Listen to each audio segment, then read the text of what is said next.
We're live. Welcome once again, ladies and gentlemen, to yet another self-isolation stream. Isolating together, we got a great guest on the program. But first, let us welcome you. Let's kick it off. Woo! Yeah. Oh, what's going on? Oh, no. Woo! Woo! Let's see. Woo!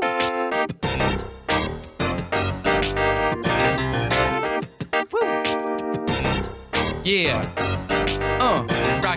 Rocket. Oh yeah. Who we got in the stream today? Shout out where you're from. Let me know.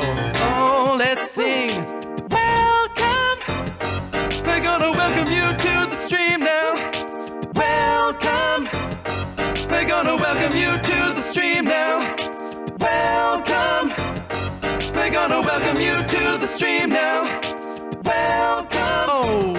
We're gonna welcome you to the stream now. Oh yeah. Let's see who we got. Who we got in the chat? We got people from all over the world today. We got Missouri, Carrie Andrews from Missouri, USA. We got people excited for Sally LePage. My name is Daniel, says Daniel. We got Czech Republic. We got people here from California, Germany, more California, Northern Virginia, France. I love trains. That's not a place. We got UK. Hey, still here, Lucille. Can you check out my YouTube channel, JM? Maybe I'll check out your YouTube channel later. Greetings from Constance. We got people from Chechnya, from Poland, Washington State, Hamburg, Germany. Hello from Czech Republic. Souk, Canada, fellow Canadian. Hello, Kate Woods. We got people from Finland, from Golden, Colorado. Golden, all right. Hello, Iwa. Oh, we got people who know each other in the chat now. Sweet. People from New Jersey. Hello, Christoph. Oh, so sweet. Bonds forming in the chat. Such a beautiful community come together. Oh, welcome all of you. We got a very special guest today. A person who is a doctor of evolution and sex and the behavior of flies, I think, and brilliant science communicator. Now doing that full time, I believe. Welcome to the program, Sally LePage, everybody. Welcome. Hello. We're gonna welcome you to the stream now. Welcome. This is so groovy. I love it. We're gonna welcome you to the stream now. Welcome, Sally. I've never had a musical intro like that before. This is great. Well, I mean, you like your musical intros, right? I watched your Royal Institute lecture. Yes, I was thinking that's probably my biggest musical intro. I just wanted a big entrance, you know. You was it like when you did that, because you had little musical segments, were those all songs that like you just popped off the top of your head, or did you put a lot of thought into like, okay, they like, were all related to that part of the talk? Yeah, but I'm wondering, like, are you a Good Charlotte fan deep in your bones? Oh, no. Who's Good Charlotte? Because girls don't like boys, girls like cars and money. That's no. No. I've done an awful lot of searching for kind of songs about various bits of relationships. In fact, when I was a PhD student, the university department asked if they could take us from Oxford to a karaoke bar in London, because there aren't any decent karaoke bars in Oxford, so they could record a podcast.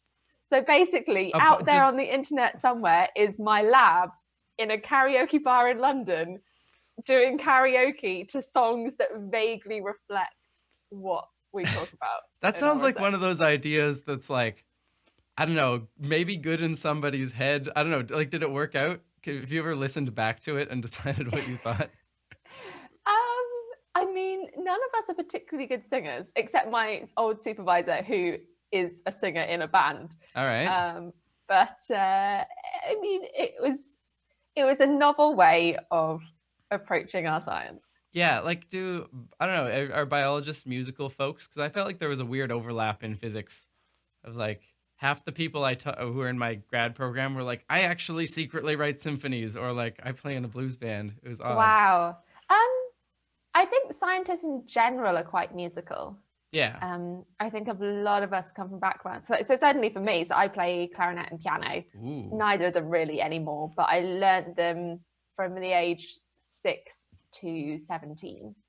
Which So which I got one were pretty good. like? Did you have one that was your main, or were they kind of like Clarinet, complementary? by Okay. far and away clarinet. I've never, I mean, I got to grade 8 on piano, but I was never good at it, I would say.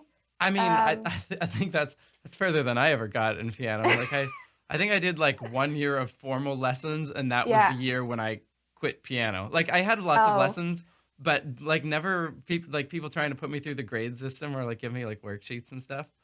And as soon as I yeah. So got I'm that, I was like, so no. jealous of you being able to play things by ear and compose stuff. Because to me, I very much was classically trained. So I Mm, can play things that other people have written exactly how they have written it and no deviation yeah, whatsoever. yeah, and Um, it's like weird how often like I don't know. There must be people who can do both, but a lot of the time when I meet people who are like who've gone through the entire like grade thing for piano or whatever, they have yeah like they're missing that jamming like fun sense of music. yes. Like even if Because they I enjoy have it. a very strong idea of what is right and what is wrong. Mm, Because there are wrong notes when you're playing someone else's piece. yes. And so it puts an awful lot of pressure on you when you start improvising. Yeah. Yeah. Because you're like, oh, that does not sound good. And you're comparing it to like all these great works that you've mastered and you can play What do you perfectly. mean I don't sound like Chopin right away? Whereas God. I have never played Chopin. I cannot play Chopin. Oh, it's I'm lovely. I mean, Oh, yeah. I I do love romantic music. I love a bit of cheese in my music. But no, I was very much a clarinetist. It's the more Hmm. sociable of the instruments. What are like Um, what are the great composers for clarinet? Like, Mozart oh is the really? key one. Okay. But then, so he wrote so the clarinet's actually quite a recent instrument. It was Hmm. invented in the 1700s. So late classic, there isn't any clarinet music before late classical Okay. because it just wasn't invented. So Mozart was the big guy. He loved it. He said that the clarinet was the closest instrument to the human voice sound.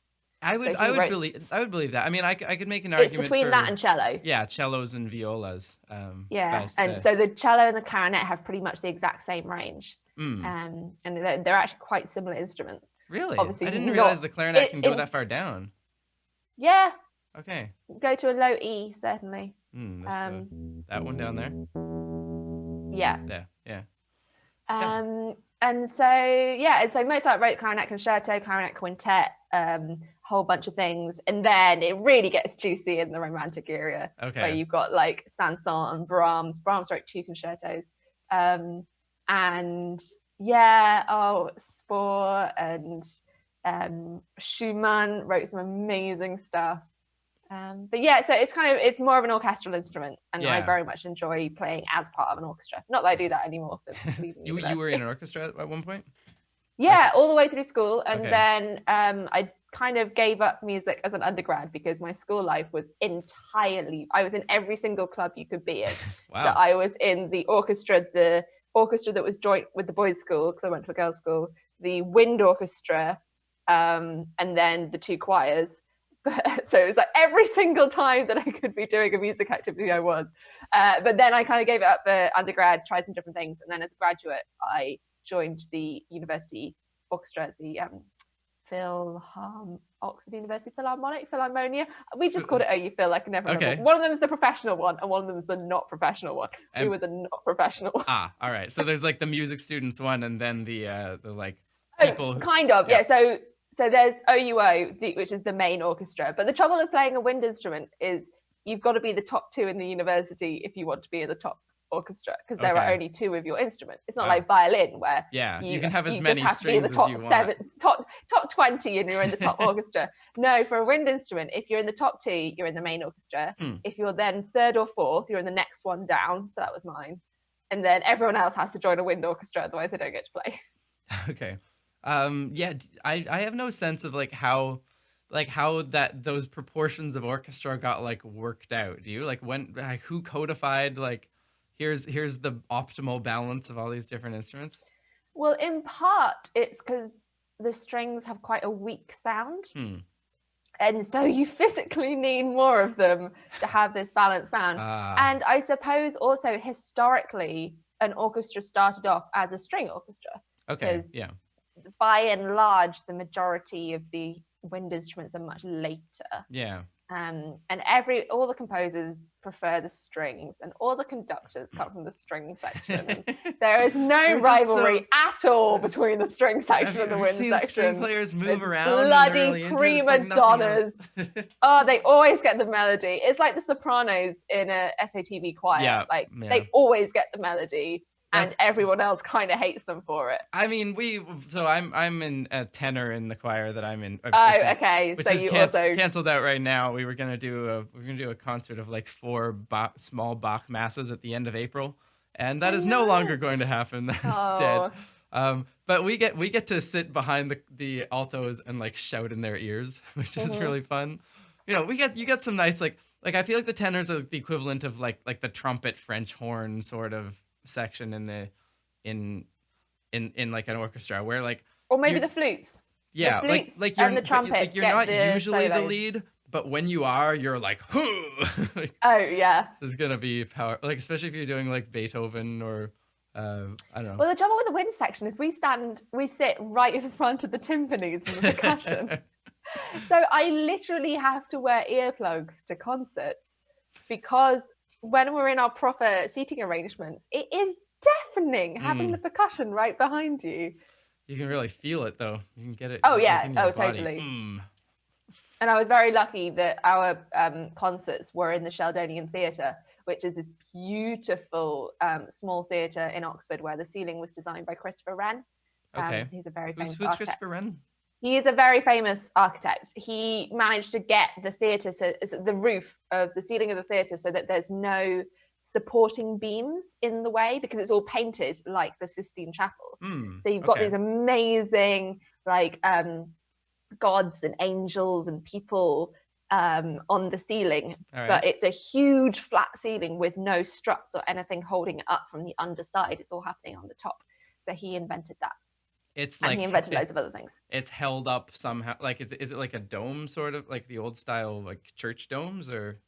So the very top of it is domed, yes. Okay. But the ceiling itself to the main theatre, because you can climb up, which is really cool. So you can climb on top of the ceiling. Ooh.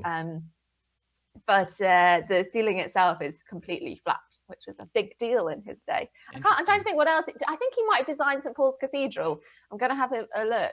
Yeah, he is like the #1 architect when it comes to British art. Yeah, he redesigned St. Paul's Cathedral after the fire of London. So he designed most of London after it was all burnt down. Just like London's gone, we're gonna go get this one guy. Basically, yeah, because so much of London burned. Jeez. And now there are these sight lines. So still in London today, there are these routes that cannot be built upon because if they would block the view of St. Paul's Cathedral from a certain spot. Right, I've heard about that. That's why the Shard is the shape it is, right? Because I'm not sure if it's the Shard or different ones, but you've got to have a clear view. You've got to be able to see the. Why is that so important to people to like? It's just it's written into the rules of London. It's written into the planning code. That makes like there's things like that in Montreal because Montreal's named after Mont Royal. It's like on a mountain, right? Okay. And so that makes a lot of sense. I'd never realized that, but it makes a lot of sense. And at the top of the mountain, there's a big cross that like is like lit up, and well, now it's lit up. It probably wasn't back in the day, and back in the day, I'm sure it was made of wood or whatever. But now it's like steel struts, like Rio de Janeiro style. Yeah, but there's a law on the books that there can be. Like, it's not that you have to see the cross, but it has to be the tallest place on the island. So there's like all the skyscrapers. Is Montreal on an island? I know nothing about Canada. Yeah, I mean, it's kind of. I mean, I think of Montreal as kind of like a fake island because it's not like there's a lake and there's a body of water coming up. It's like the river forked and went around and then came back. So it's it's that kind of island. So it's like you wouldn't be able to tell you're on an island when you're in most places in Montreal. But yeah. Yeah. Where is it? West Coast. East Coast. East Coast. Yeah, close to. So we're basically like, I don't know. I guess we're like 5 hours north of Boston. I guess. Okay. Yeah. So like, And we're not fairly we're, close we're to the border? like yeah, we're about an hour drive from the U.S. border. So like Okay. directly south of us is like, um, yeah, like Vermont, Vermont, New Hampshire, New York. There's a few states because the states are a lot smaller than the province of Quebec. Okay. And are But yeah, you in one of the Francophone areas? so Montreal is really mixed. It's like of all the places in Canada, I would say that it's the one that has like the most, like pretty much everyone is passable in both French and English. But Okay. then it kind of breaks down by neighborhood as well. And Yeah. my neighborhood it's a fairly anglophone neighborhood. It's got a very French name. It's called Notre Dame de Grâce, which is Our Lady of Grace.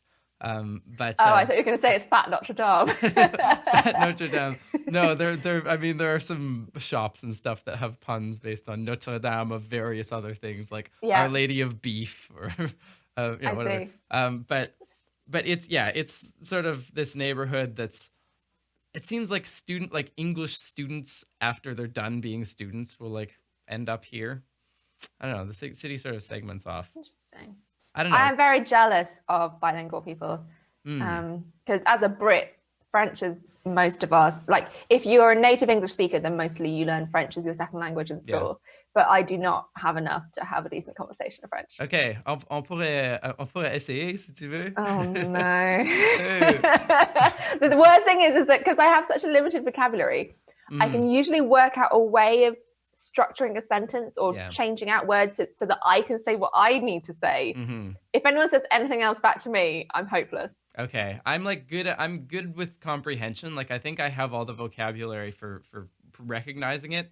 I just don't have the connections between the thoughts and the words to generate it a lot of the time. Like especially in like scientific contexts.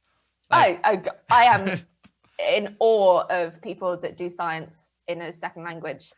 Yeah. Like people who have to write papers in not their native tongue. It's insane. Well, the weird thing is that like people who learn science in a second language often have a lot of trouble doing it in their primary language because it's just it's like region specific. It's its own like science is its own language. Yeah. Let's be honest, for a lot you of the have to learn time. it either way. We had some people in the chat for a while were saying all the instruments that they're playing, so you can keep that going. We have violins. The clarinetist at. I don't know if we have a lot of violins. Of course. Jamil learned Violins, they violins get as a kid. everywhere.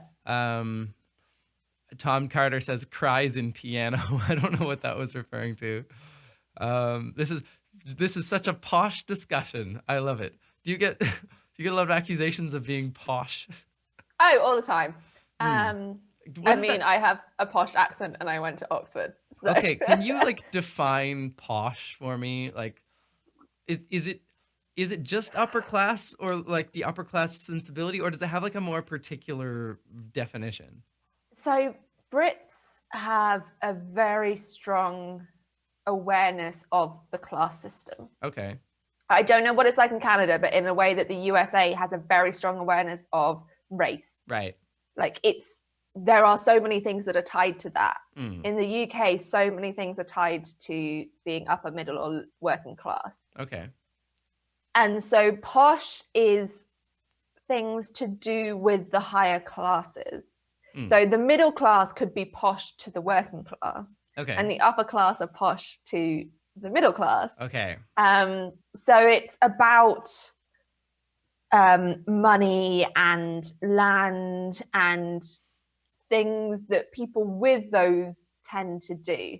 So for example, there are supermarkets that are posh compared to other ones because like Waitrose and M&S sell fancier food. They're the sort of people where their essential range includes champagne flutes and quinoa and quince jelly. What's a champagne flute?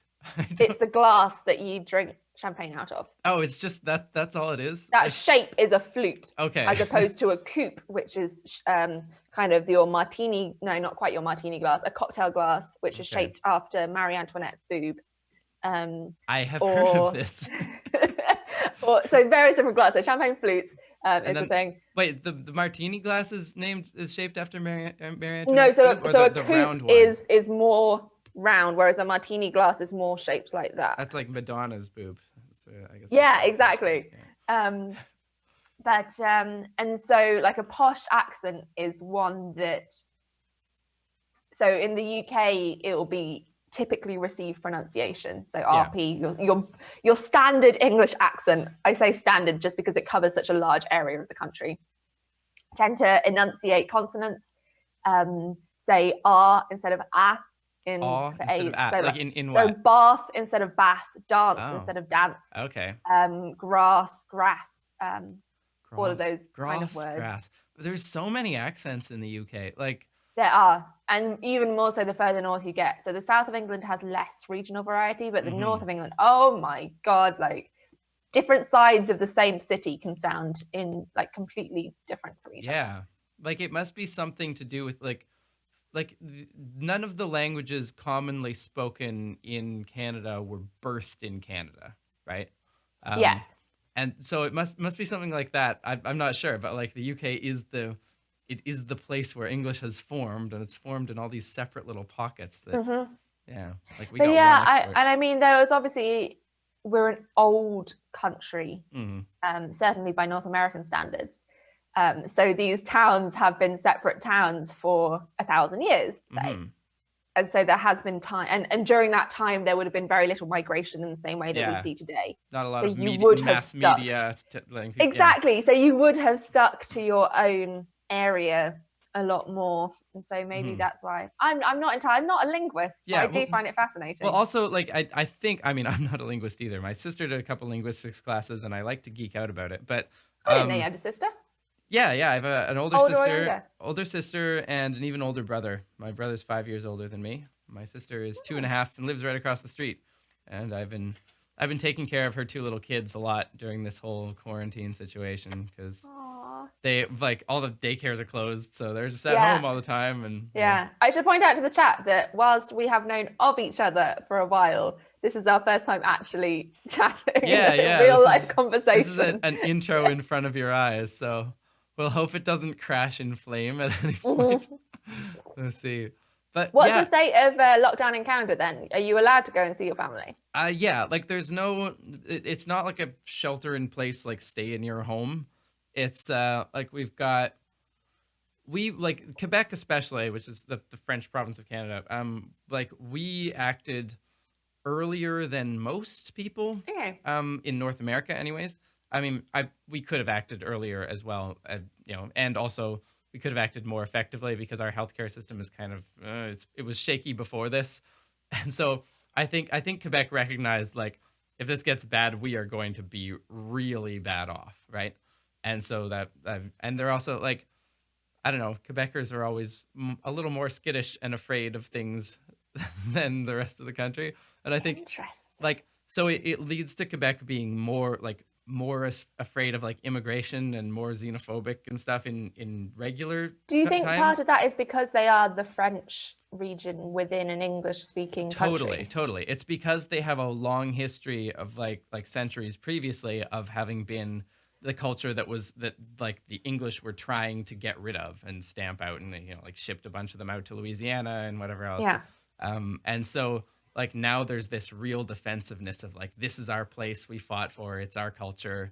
We want to keep it. Like we have lots of social programs, but we want to keep them for ourselves and all that. And it's like, it's more isolating, not so much in Montreal. Montreal is like a big melting pot because it's a city and all cities are like that. But generally the rest of Quebec, but like in a pandemic, that serves you a lot better, right? To be afraid of to be isolated. And to, be very willing to close down your borders and stay away from. And I mean, as a country, you will have a much lower population density. Yeah. So it should be a lot easier for you to contain the spread. Yeah, like demographically. But this, like the island of Montreal, is now locked off. Like you can't. All the bridges are closed. You can't get. I can't go and see my parents if I wanted to, who live off the island. Not that I would, but. Yeah, so we're the hot spot in Canada is this city right here. Well, I'm in London, so we are apparently weeks ahead of the rest of the UK, as is to be expected. Yeah, no, like cities are the prime spot for epidemics, right? and London especially. I was surprised actually how long it took for them to get to London. But then once it hit, it surely didn't waste its time. Yeah, I mean, there's a delay on like when you think it's there versus when it's actually there. You know, it's usually a couple weeks before you know about it at least. Yeah. Yeah, but like, what's the so like right now in London? What's your like day to day? So the entire country is in lockdown. Okay.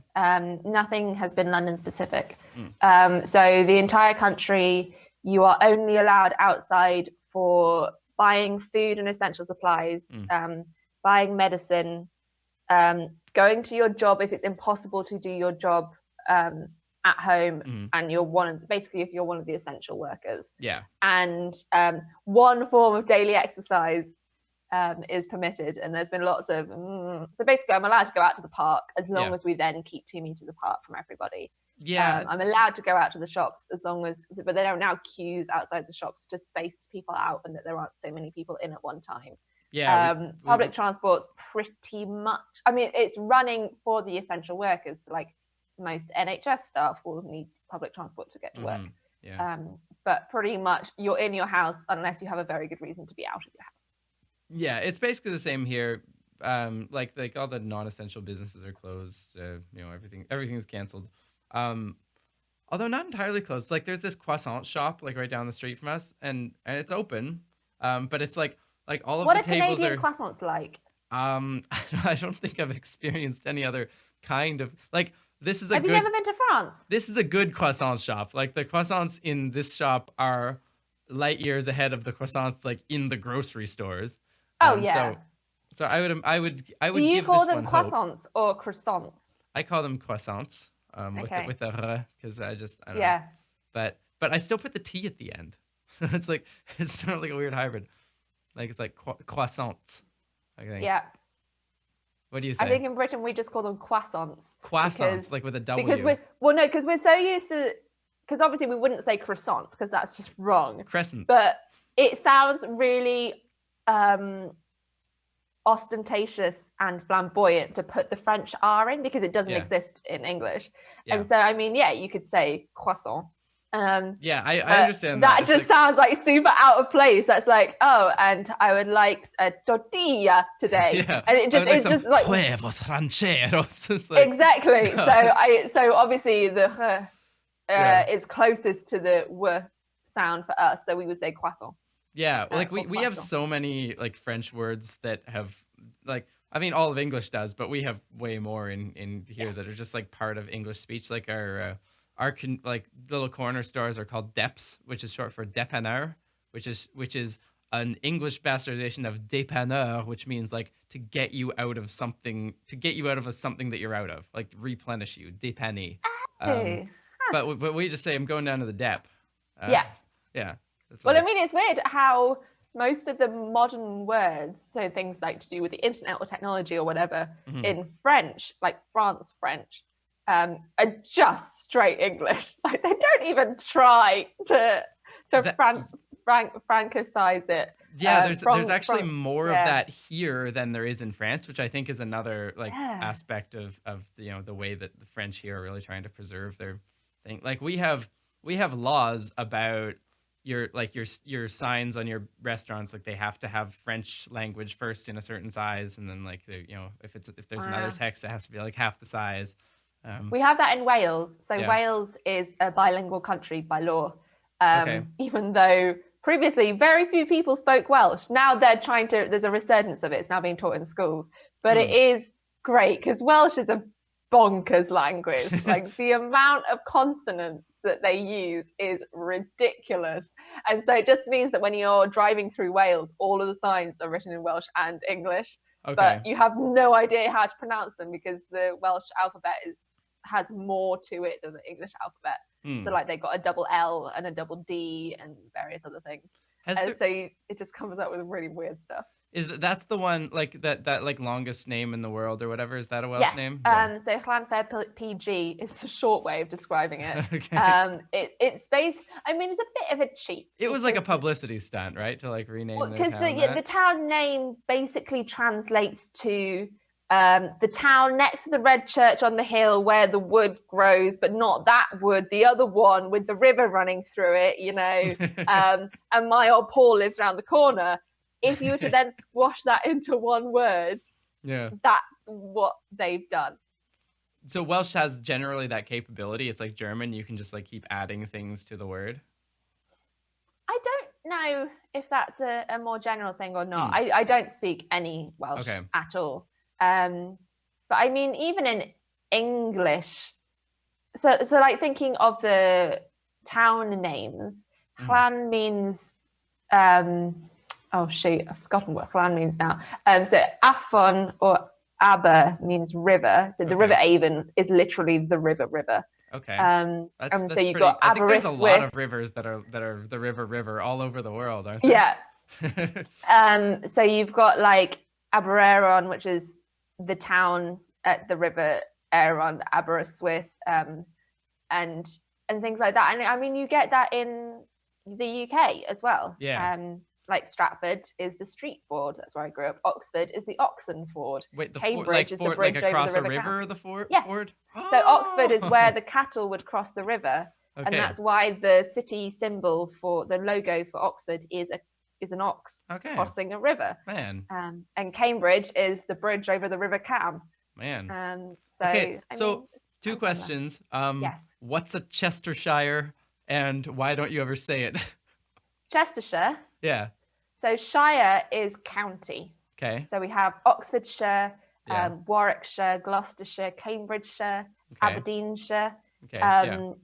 What do you mean? What is a Chestershire? Well, like, okay, so it's like sure. I'm just thinking of things like like Worcestershire and Gloucestershire. And So like, Worcestershire is the county Okay. of which Worcester is the capital city. okay. So Gloucester is a city in the Mhm. county of Gloucestershire. Okay. And Worcester is the city in the county of Worcestershire. Like it's Yeah. the biggest city in that county, so the county is named Mhm. after it. And is But is yeah, there we don't anything say that Shire, we say Sh. Yeah. Is there anything that the Chester means? Like in like Worcester is spelled Worcester and Gloucester is spelled Gloucester. Oh, I see. So Chester is itself an actual town, Chester. Okay. So you mean sister? I What's the don't sister? know. I don't know how to say these things.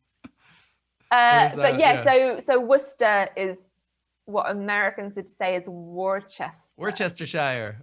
And so yeah, it's not Chestershire. Okay. It's Cheshire. That was Okay. what was confusing me. Cheshire, so yeah. the town, the city Chester, Yeah. instead of being in Chestershire, is in Cheshire. Okay. So the word city Cheshire. Cheshire is in Cheshire. I've lost it. But and then we Cester, yeah, like Chester. Okay. Bicester, Yes. Worcester.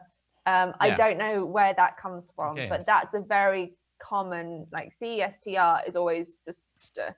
I wonder if it's related to sister. I don't know because Sestra, I think is a very. I don't know where Sestra comes from, but it must be very old because like Sestra is sister in Ukrainian and it's also sister in English, which means there must be something very old. Our language is messed up. Proto-Indo-European. I was chatting with one of my friends who is a medieval linguist.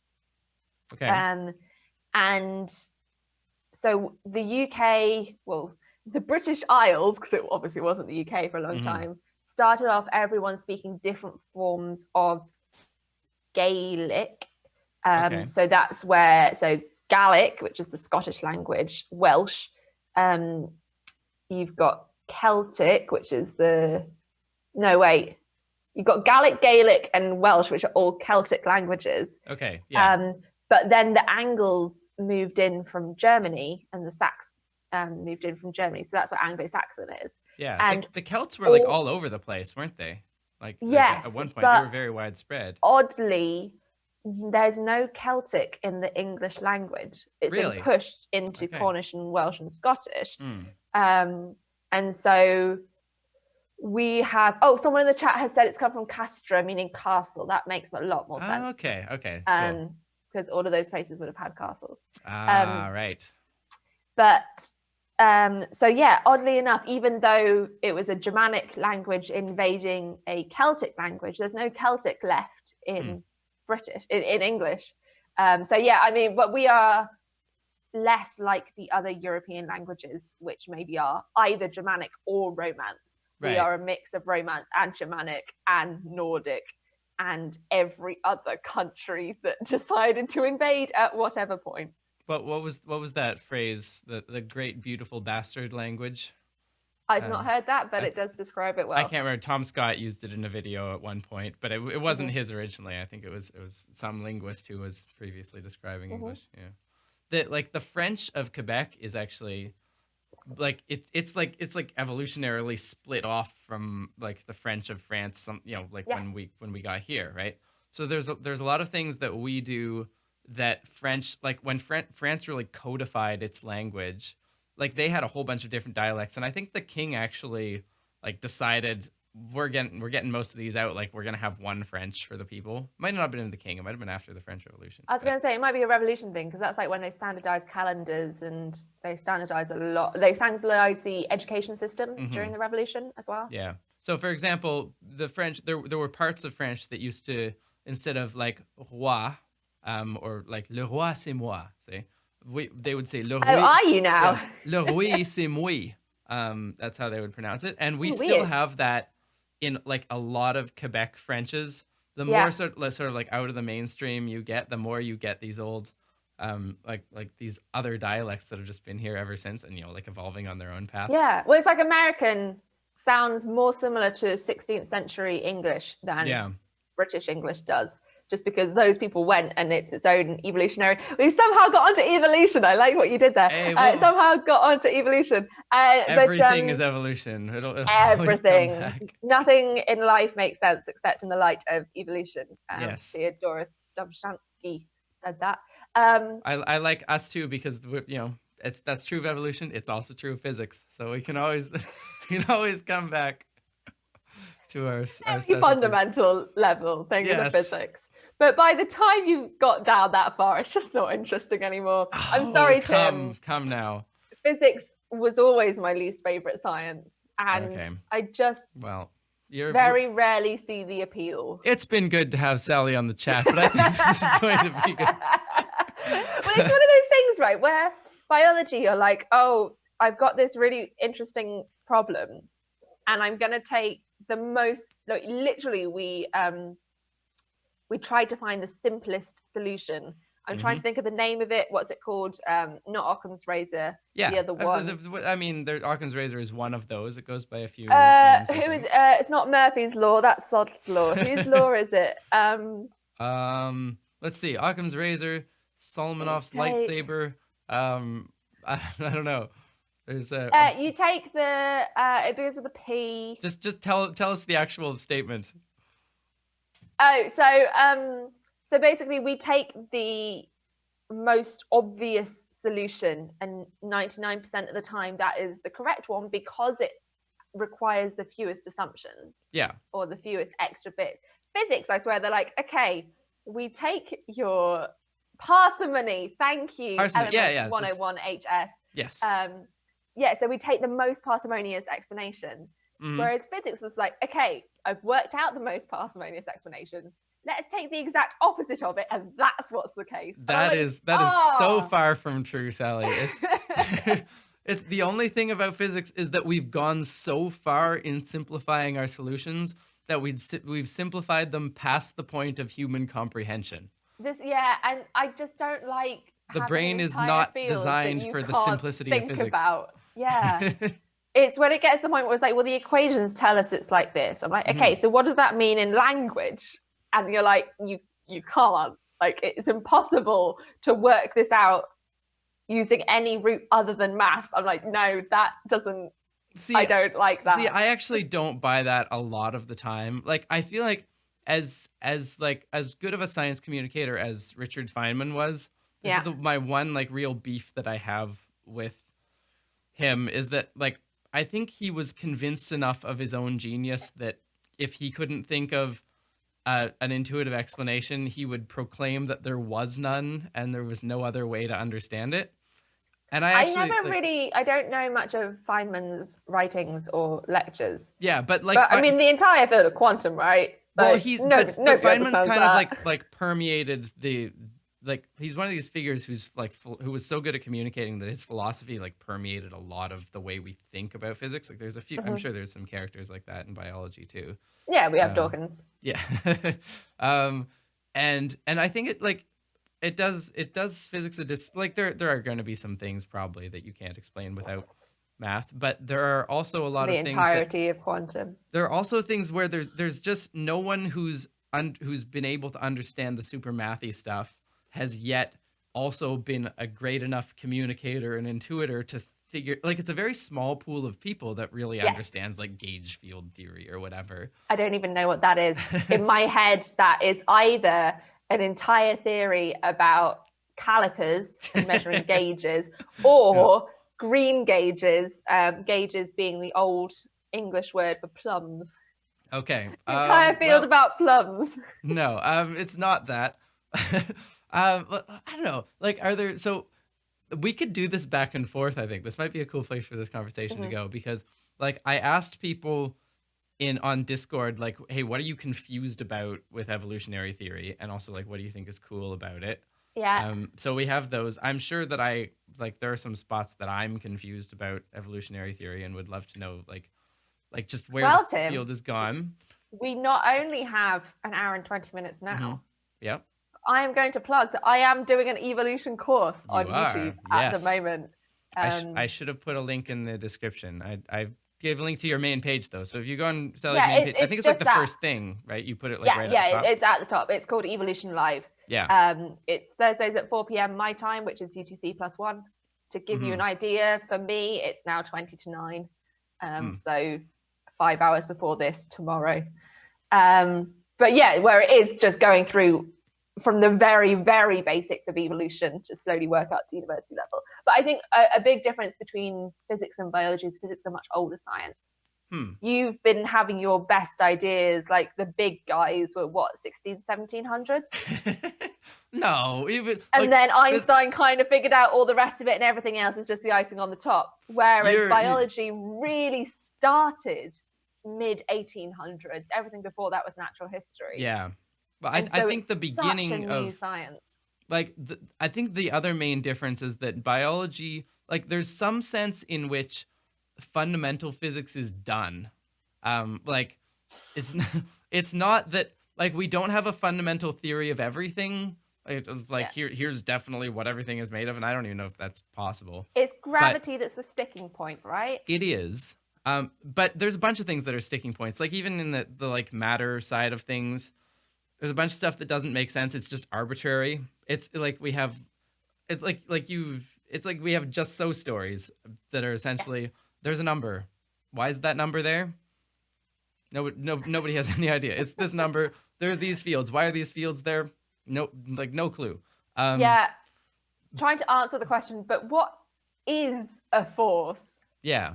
And no one has provided me a satisfactory answer to that. People are like, it's something that allows things to move or work. I'm like, but what is, like, it's not something you can touch. Okay, let me try to do it. Let me try to do a force. Go for it. Okay, so imagine that you have a rubber sheet. Okay. Yes. Have you seen that demonstration with like the balls and it? Steve Mould did like the rubber sheet and the waves and stuff. Yeah. So imagine that literally everything is that. So here's the thing. So everything is the sheet, or everything is on the sheet? There are a bunch of rubber sheets that are sort of like they can pass through each other, but they can sort of interact in some weak ways. But everything is vibrations of different rubber sheets. So you have one sheet that is the electron sheet. We call it the electron field. And if you have a vibration in that. But what is the sheet? This is what nobody knows. This, like, you have to take this on faith. What's that thing? It's just a mathematical object, I swear the more you dig into physics, the more it just becomes a religion. Obviously, it's not a religion because it has falsifiable hypotheses, but it's just like... Like, would you be more comfortable if I said there are things called atoms and we don't know what they are? I think it's because in biology, you can usually work things where you're at the level where you can picture it in your head. Mm-hmm. Okay. We go down to the atomic level. Very occasionally, we go down to the subatomic level when you're looking at things like respiration and photosynthesis. Yeah. I know what they are. They are smaller versions of things that I can see in the real world. Yes. When you start getting to like the Higgs field, the electron field, the whatever, it isn't a smaller version of this. Like, it's nothing that I can picture in my head. It is, though. It is like I'm gonna try to get sure, there. there are multiple rubber sheets, but you have to, or like no you have to imagine the that rubber sheets actually interact in that way. Okay. Maybe we shouldn't do rubber sheets. Let's try doing the air in a room, right? You can have sound. You understand compression waves of air in a room, yes, right? because there are lots of tiny little actual balls. Yes. There is actual matter. Yes. It's just very, very small. So imagine that you didn't know what air was, but you do know that there are waves. Yes. You can do a whole theory of the, like the bouncing of waves and the diffraction of waves and everything else within the air without having any clue that air is made of molecules, that that are made of atoms, that are made of quarks or whatever. It's just you black box it. There's a thing that can compress. We've got this equation for it, and it has waves, and the waves move in a particular way. That's where we are with quantum field theory. We know that there are waves. What they're, we can describe their mathematics, but what they're made of, they could, like, for all we know, they could be made of like little gnomes hammering rocks. Like, there's literally. Do you think we'll get to the point where we know what they're made of? No, I don't. I genuinely don't. So the thing is, if you imagine an arbitrary theory of like little things interacting, like maybe they're digital switches hitting each other, or maybe they're things flipping upside down, or maybe they're actually little tiny springs that are going like this and interacting, or maybe they're sheets of rubber that are made of molecules or whatever. If you zoom out like many orders of magnitude, and all you can see is sort of like the lowest frequency vibrations, there is no way to tell the difference. They all converge to one type of theory, which is quantum field theory. And you're made of these large scale waves. Like, even the smallest quarks are incredibly large scale waves on this scale. So it's like making a being out of like sound waves that's like 1,000 kilometers across, and then imagining, like, some people, I get it, that they're like, this is so cool, like, it's amazing, because I fundamentally know that matter is energy, but the fact that we are disturbances in a field, like, I can touch things, like physical objects. Yeah, this disturbance of the field. This disturbance of the field touches the other disturbance of the field. Yeah, but like, a lot of people, they'd be like, wow, that's amazing. I just, like, it does not compute. This is why I didn't go into physics. I mean, it's just so, like, I'm sure that what you're saying is correct and that all of the maths works out, but it's just being unable to visualize it in a way that is actually meaningful. Like, there are plenty of visualizations of it, like, for example, the ripples in the gravitational field when the pulsar stuff came out. Yeah. But that's not even a representation of it. No. That is just a completely different thing that happens to follow similar principles. Like, there's, I've been really frustrated with this, actually, because I've been trying to make a quantum field theory video for like a year, and I can do like forces. So forces are literally, like, their equations are literally identical to sound waves, up to some little mathematical tricks. But you can get a very good picture of how, like, photons work, or like how, like, sort of the force fields work with, like, a sort of sound wave rubber sheet kind of picture. But it seems like what you're really stuck on is this idea of solidity, right? It's that waves pass through each other and matter does not, right? It interacts. And that's not something that... Waves are continuous, whereas matter is discrete. That's not something that model can capture. So I've been trying to figure out, like, for the life of me, for like a year, a model that does actually capture that phenomenon. And it's I can really be your difficult. test subject. So Once you think you found a good explanation, if I get it, you'll know that everybody else can get it. There's only one I've really been playing around with, and it's a model where you've got a field of bits, so like things that can be 0 or 1. And like you have to sort of take that at face value. It's just like you've got this Yeah. field of bits. Yeah, sure. You know, it's in 2 dimensions or whatever. What do you do with it?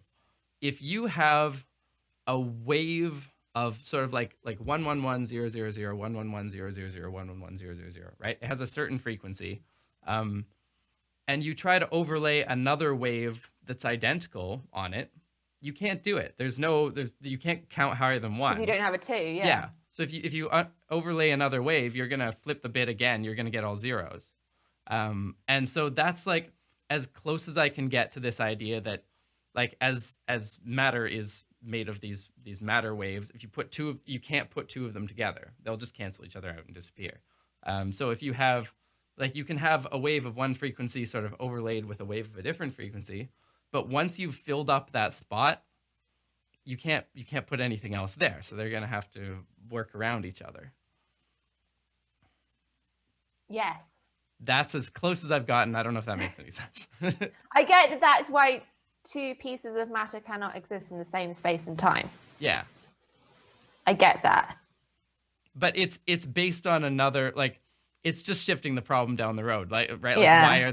why at every point in space can there only be a 0 or a 1? And in my head, the bits are in discrete locations, so that there are gaps in between the bits when obviously there isn't. Or maybe there is. Maybe there is a resolution. Yeah, there might be, right? Like, you could do field. this on a computer screen where you say, okay, well, I've put 1s in every second box and 0s, and you'll get like a grid. Yeah. And then you can't put another one on top of it because all your 1s are already 1s and all your 0s are already 0s. I don't know. Yeah, I feel like I need to do more convolutional neural networks or something to figure this out. This is very existential for a mid-lockdown chat. My brain hasn't had to think this hard in many, many weeks. Oh, I'm sorry. We can take it down. We can do some light. Play me a bossa nova instead. Oh yeah. Oh, This is your. Oh, hold on.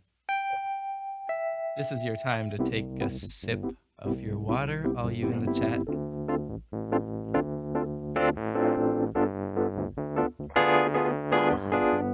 See, this is good. Like, you can say whatever you want on top of that sort of bed, and Everything is fields. It all makes sense if you think about it. I'm so jealous of your improv skills. I've been watching some of the streams, and I'm just like, oh, it makes me so sick. Yeah, there's a group in Oxford called the Oxford Imps, which is our improvised group. Ooh. And being a bunch of Oxford people, the level of nerdery and intelligence, like, they are able to come up with insane rhymes just on the drop of a hat. It's just so smart. I mean, it spoils you because when you see any other improvised group, you're like, well, I mean, it's good, but it's just not quite as quick-witted. Yeah, no. But one of the things they have to do is come up with songs and raps and rhymes and whatever on the spot. And they also obviously have the improvised piano underneath it. And it's, I just wish I had that talent. Yeah, I think it's, I don't know. It's like anything else. You practice it, right? Like, it's totally a skill. It's just, when I say I wish I had that talent, it is I have not put in the time required to get that talent. Have you seen any of these crossovers between, like, the world of improv and the world of science communication that people are trying to do? Like, Alan Alda is big into this, where he made this whole, like, institute at Stony Brook trying to get scientists to do improv to improve their, like, communicating skills and stuff. I think it depends on the level of science communication you're at. There are some scientists, because I do a lot of interviews and things like that, and obviously I was an academic, and there are a lot of scientists who absolutely freeze up in a public speaking setting. Right, yeah. Who are like, I will read what I had written on my piece of paper, and that is it. And so for those people, just kind of like we were saying with music, basically, like, it would be like, this is the piece of music, this is what Mozart has written, anything else is wrong. And then you just get this fear and that block. So that even when something does go wrong and is different, you have no way of recovering. And I think for those people, doing improv is probably quite a good practice of their how to recover, how to think on your feet and all that. Yeah, like I anything to think, loosen you up. yeah, but I It's think going to do the once job. you've got to that stage, I'm not sure how much benefit improv has. Yeah, I can see that. I think I would agree because like there's a point where your main job is not to be like able to talk, it's to take very complicated ideas and like innovate ways to make them understandable. Yeah, once you've reached the point of how to talk on a stage, you've then got to work out what it is you're going to be talking about. Yeah. So I definitely think that improv can help for that first bit, but maybe not for the second. Do you have like, I don't know, do you have any hacks for that second part that you use? Or is it just figuring it out over a very long period of So time? much of it is intuitive. Yeah. I have always been a natural teacher. Mm. So even when I was younger, like at school, I would end up teaching my friends things, which my teachers took complete advantage of. Very nice. Yeah. One of my science teachers deliberately sat me down next to someone who had a very different learning style to the teacher, so that I could help her with stuff. Because like it's very different being in a lecturing position to being in a one-on-one situation where you can answer very specific questions. Mm-hmm. And so very often we'd be talking at the back of the class and they'd be like, what are you talking about at the back? It's like, oh, it's fine, miss. We're just explaining question 5. It's like, okay, carry on. Oh, did Sally freeze? We've got a frozen. Oh, there we go. Sorry, you froze. You froze there for a second. I did. It's fine. I'm not sure what happened. Yeah.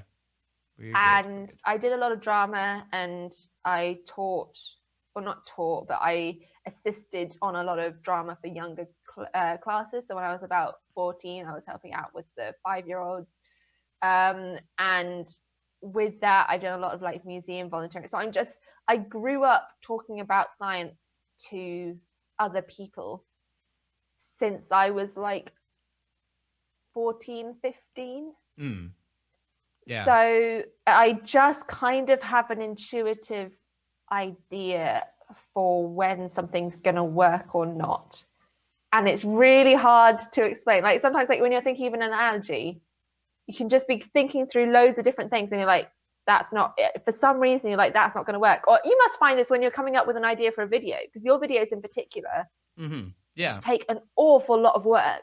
So people always ask you like, oh, so how do you get your video ideas?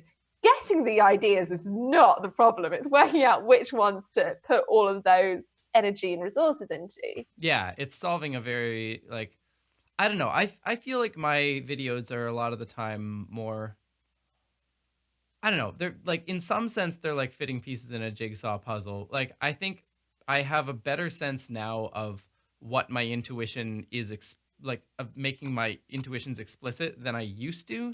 Like it used to be very much like that. Like just this is right, and I know it's right, and another way would be wrong, and I don't know why.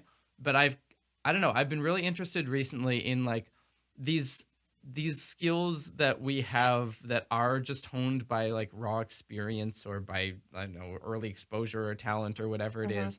Like once you get past the point where you're good at them implicitly, can you pull yourself out of it, like observe yourself as a third party and make correlations between the explicit facets and figure out what it is that you're doing in your subconscious? And I've been doing this recently a lot with music. Scott is very good at that. Okay. Because he has things like, if ever you're stuck as to what the video is going to be about, like think of the title first, for example, which is a really good piece of advice he gave me. And he, in general, is very good at objectifying what it is that he does subjectively. Yeah, it's like a meta communication. Like, yeah, can you analyze? Can you do science on yourself and your well, it's like why they say that the best singing teachers are not the people that are naturally gifted at singing. Yeah. Because the people that are naturally gifted haven't had to think about it that hard. Yeah, which is, I don't know what that says for me. I know that I'm not very good at explaining how to do music to people, because I very much just lack that. Like, it was never absent for me. It like must have gone into my brain before I was aware that things were going into my brain. Because if you ask me, you know, why does Why does that work? Whatever. Like I don't know why it works. Like I watch music theory YouTube a lot of the time, and I'm like fascinated by their breaking down the things I Oh, already I know. love that stuff. Oh, it's great. But yeah, like you didn't have to take it from the theoretical standard of, okay, you're doing 1, 3, 4, 5. Yeah. And so you've got 1, 3, and 5 being the important notes in that scale, and then 4 leading up to a 5 means that you've got that resolution there. Like Yeah. that's not something that you're doing when you're just Yeah. like, I'm just playing a C and E and F and G. And it's the same. It's the same thing with linguistics, right? Where it's like you know all the rules of a language, and then you see them written out, and you're like, wait, that is what I do.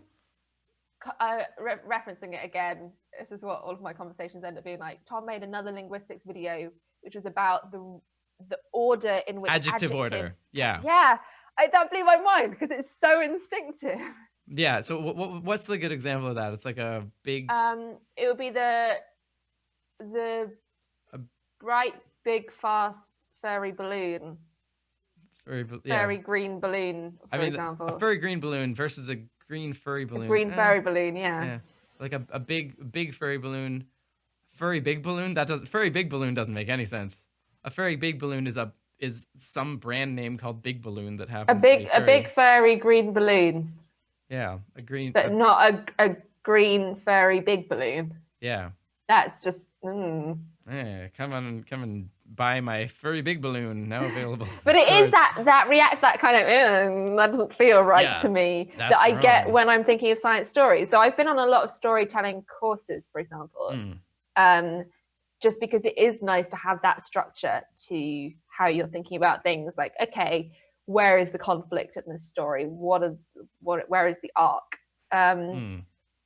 But a lot of the time I'll just be like, especially when I'm getting ideas from watching lectures, so maybe I'll be at a conference and I will hear lecture after lecture after lecture, and then someone will just put a throwaway comment in there and you're like, that is the story. If I was to make a video about that, all of the rest of what you think is interesting is fine, but there's that kind of, that sparks the interest that I find very difficult to explain what it is. I mean, the best way that I can say it is when you're talking about it in the pub, it's the stuff that your friends and non-scientists ask you questions about. Yeah.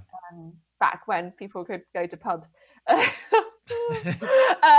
saw an interview with Chuck Palahniuk, who wrote Fight Club and a bunch of other like very weird books.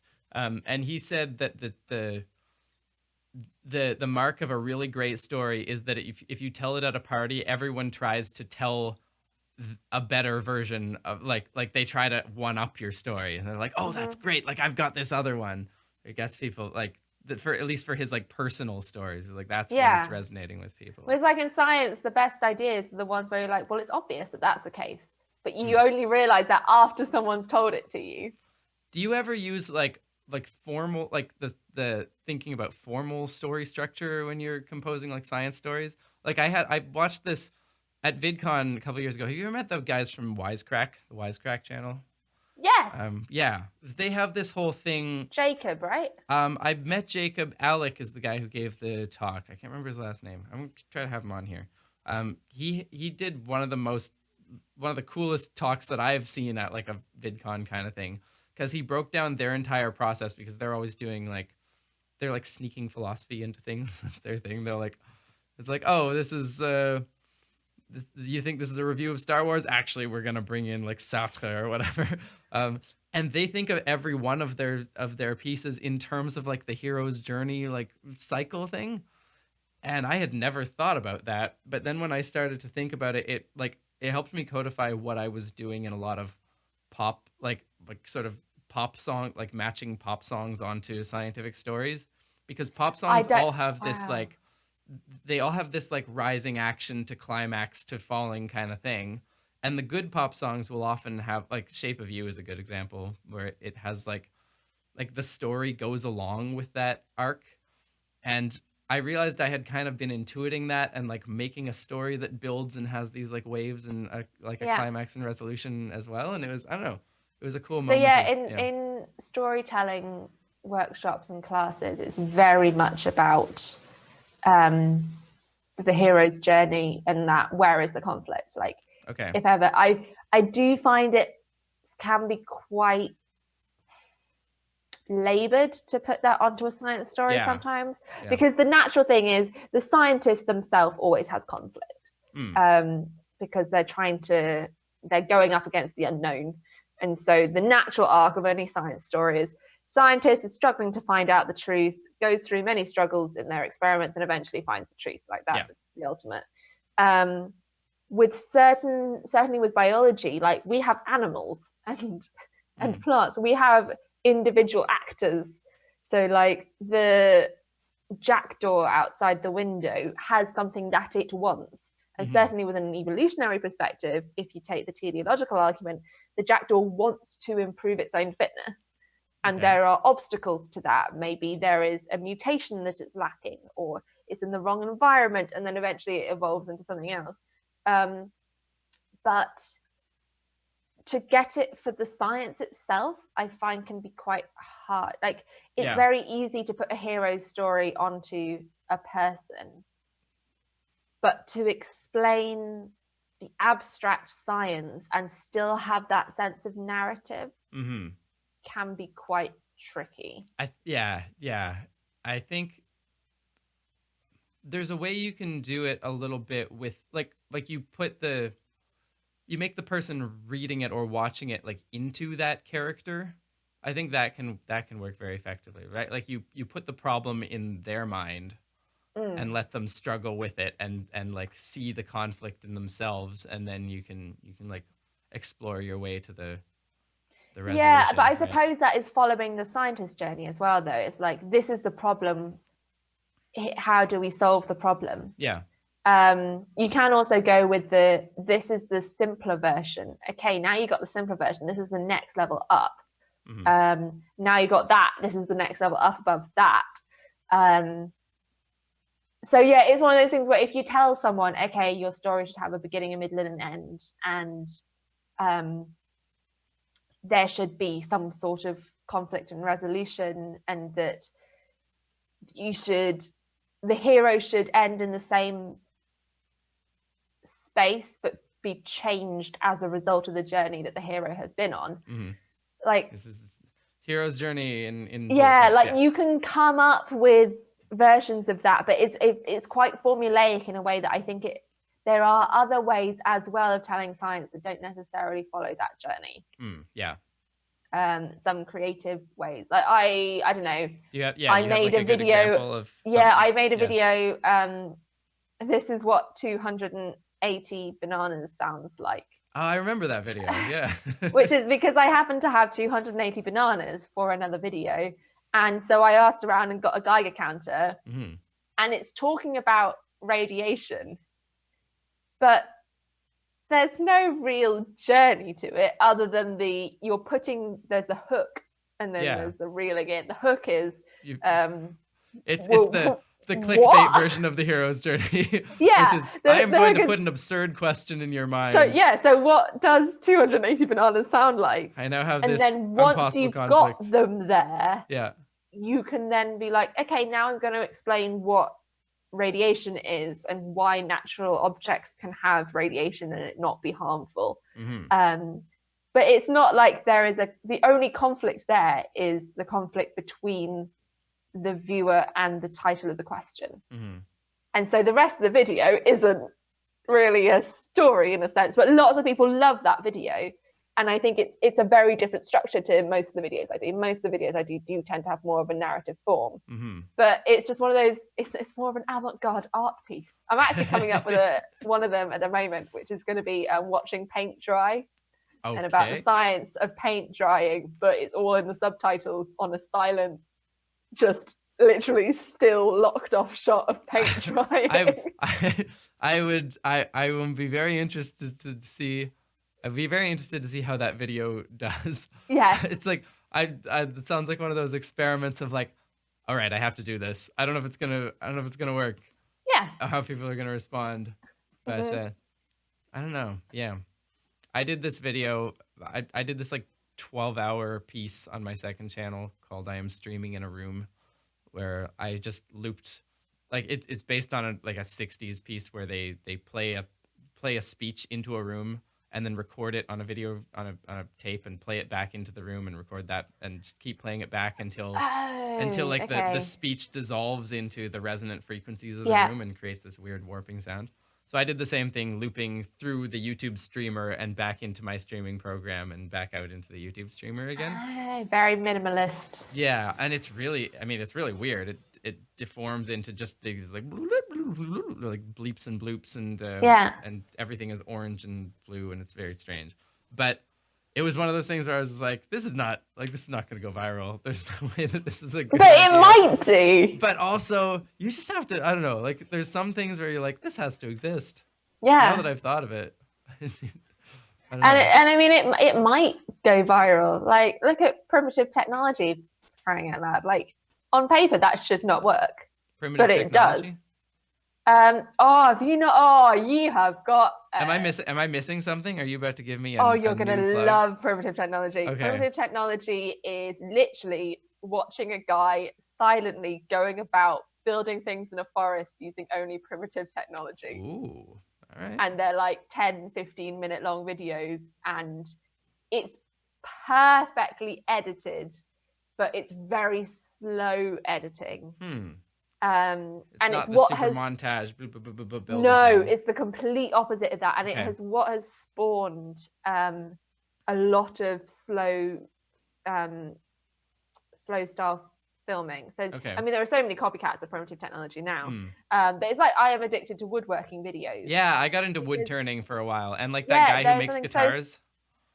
Oh, I don't know the guitar. Yeah, that one. guy. He made like this first one. I think was he made a guitar out of what was it?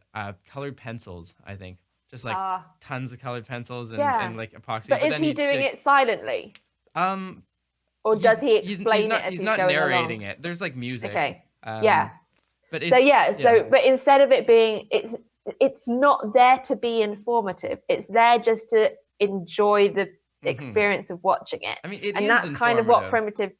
But Well, yes, but that's what primitive technology is. So it's like, okay, I'm trying to make clay tiles, but first he's got to dig out the clay, and then he's got to wash the clay, and then he's got to build a fire that's hot enough to turn it into pottery, ceramic, rather than just clay. But it's just so calm and slow, and I mean, it's like Bake Off. People thought that Great British Bake Off would never work. It's a show about competitive baking, but the competition stakes are much lower because at the time it came out in the middle of like MasterChef and Hell's Kitchen, and I don't know how many of these have gone across the pond. Okay, yeah, I've never watched that one. I just presumed it was another one of these baking, cooking shows with the same sorts of things. No, they are very competitive. Okay. Like, people care a lot, and it's pitting people against each other, whereas Bake Off is so friendly and jolly, and none of the TV execs thought that would do well because it's a gentle baking program with members of the public who aren't experts or professionals. Yeah. But it just caught something in the public imagination in the same way that primitive technology did. Sometimes the things that you write down on paper just that you wouldn't expect to work just do, and they capture something that's not been satisfied by the rest of the market. With that particularly, like in a sea of shouting people and like over the top like crazy thumbnails, every once in a while like the right very calm thing can be very disruptive and like interesting, right? Like that's why I started a new series called Nature Dates. Okay. Because it's a very American, so because YouTube is so predominantly American, and I don't know what Canadian is like. I mean, we're just Canada's, in terms of culture, Canada's very close to just being America's hat. Like, you just take whatever geographic correlations there are between the South and the North of the States and extend them a little further into Canada, and that's what we are. So the TV grammar is very different in the US than in the UK. It's in the US, it's a lot more high octane. You've got a cut every 3 seconds. Yeah. Everything's got to be like when they do that really weird thing when they take the people from the program, put them in a studio and ask them to talk about what they were feeling like in the present tense. Like Yep. that does not happen as much on UK television. Have you And ever it's had all, to do something like that? It's super No. awkward. oh, I would be Oh terrible. yeah, no. But And all that yeah. forced drama and like big sound effects and oversaturated and like pumping bass lines and all of that.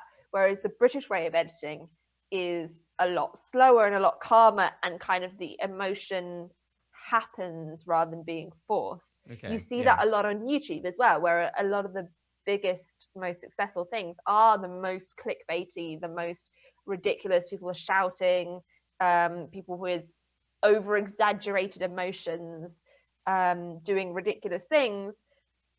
And sometimes you just want something a little bit calmer. And so I created Nature Dates, which is a series where I go out with a friend and we spend a lovely day in nature, and I teach them about things that I like doing, so rock pooling or pond dipping or bird watching, or Nice. and it should feel like you're literally just on a lovely afternoon out with a bunch of friends, as kind of that respite from all of the capturing your attention in such an immediate way.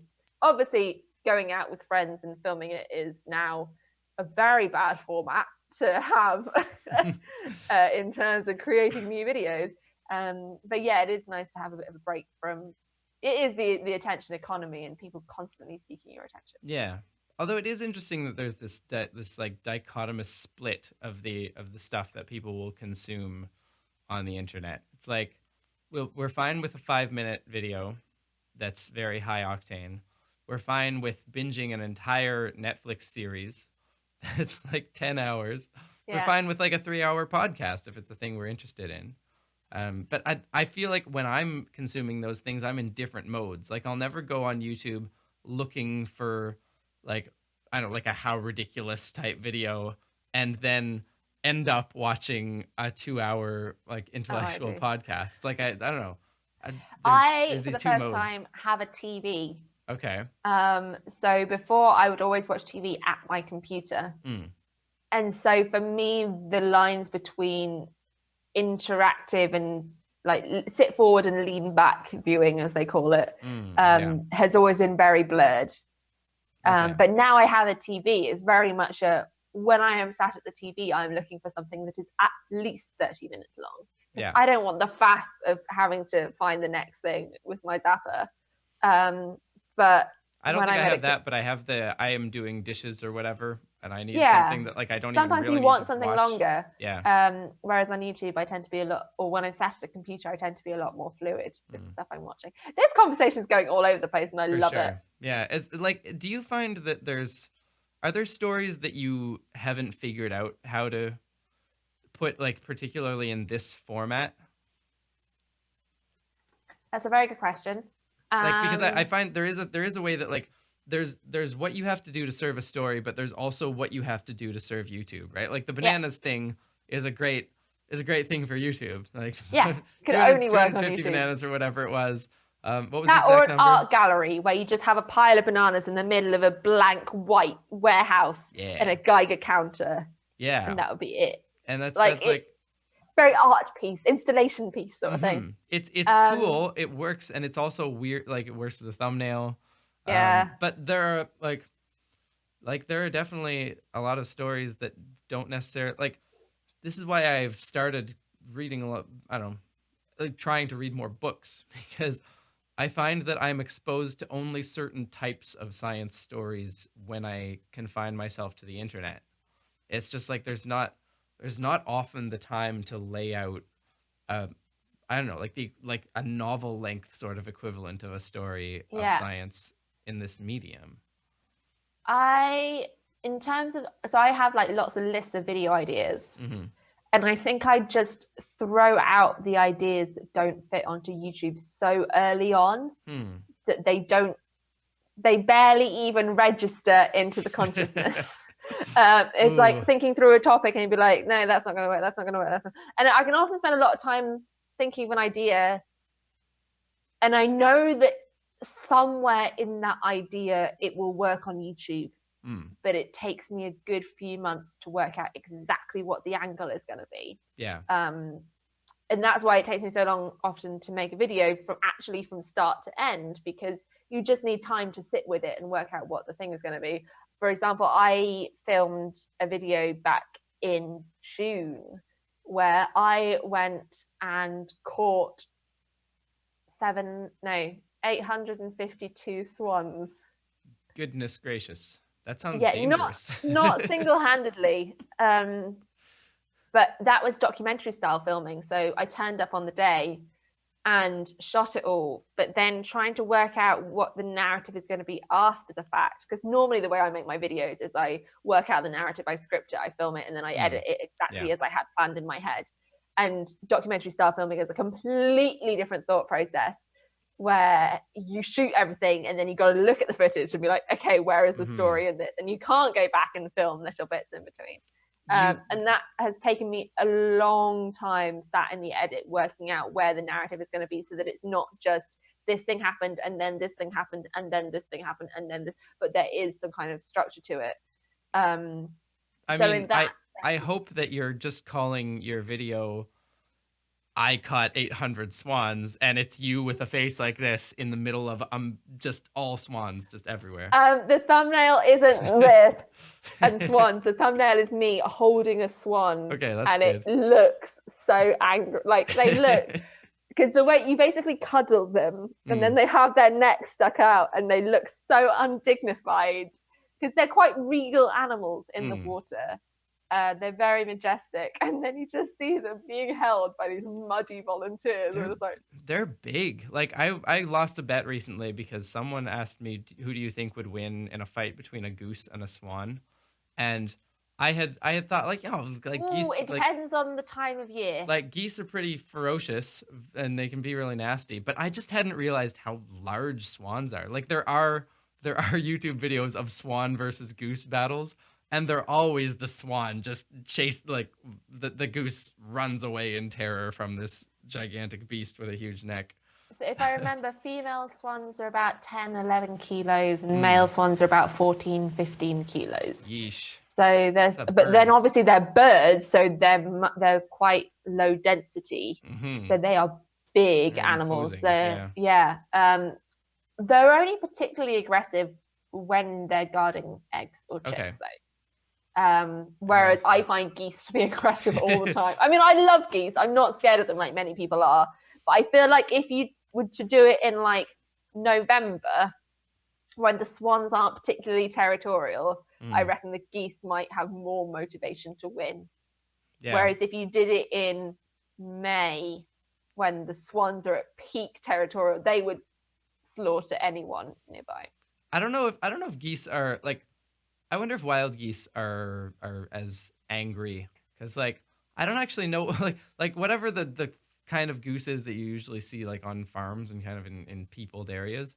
I don't know what that is. Like it's so you got as in the white like Untitled Goose Game. Yeah, goose. the standard goose looking goose. I suppose it's just a domestic goose. I guess. Where does it come from? Like in Canada we have like Canada geese. We have I was gonna say, do you call them Canada geese or do you just call them? We have Canada geese and we have snow geese, which are like white geese, but I don't think they're that weird domestic thing. No, they're not. And I sort of wonder if that one has just survived. When I'm thinking of geese, I'm thinking of Canada geese. Because they are vicious. That's true. Canada geese are. No, they're lovely. They have beautiful eyes.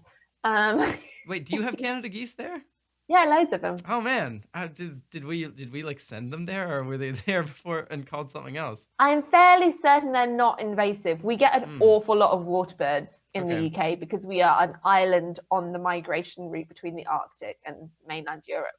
So we have a good amount of bird diversity, particularly things like geese that can fly long distances. Yeah.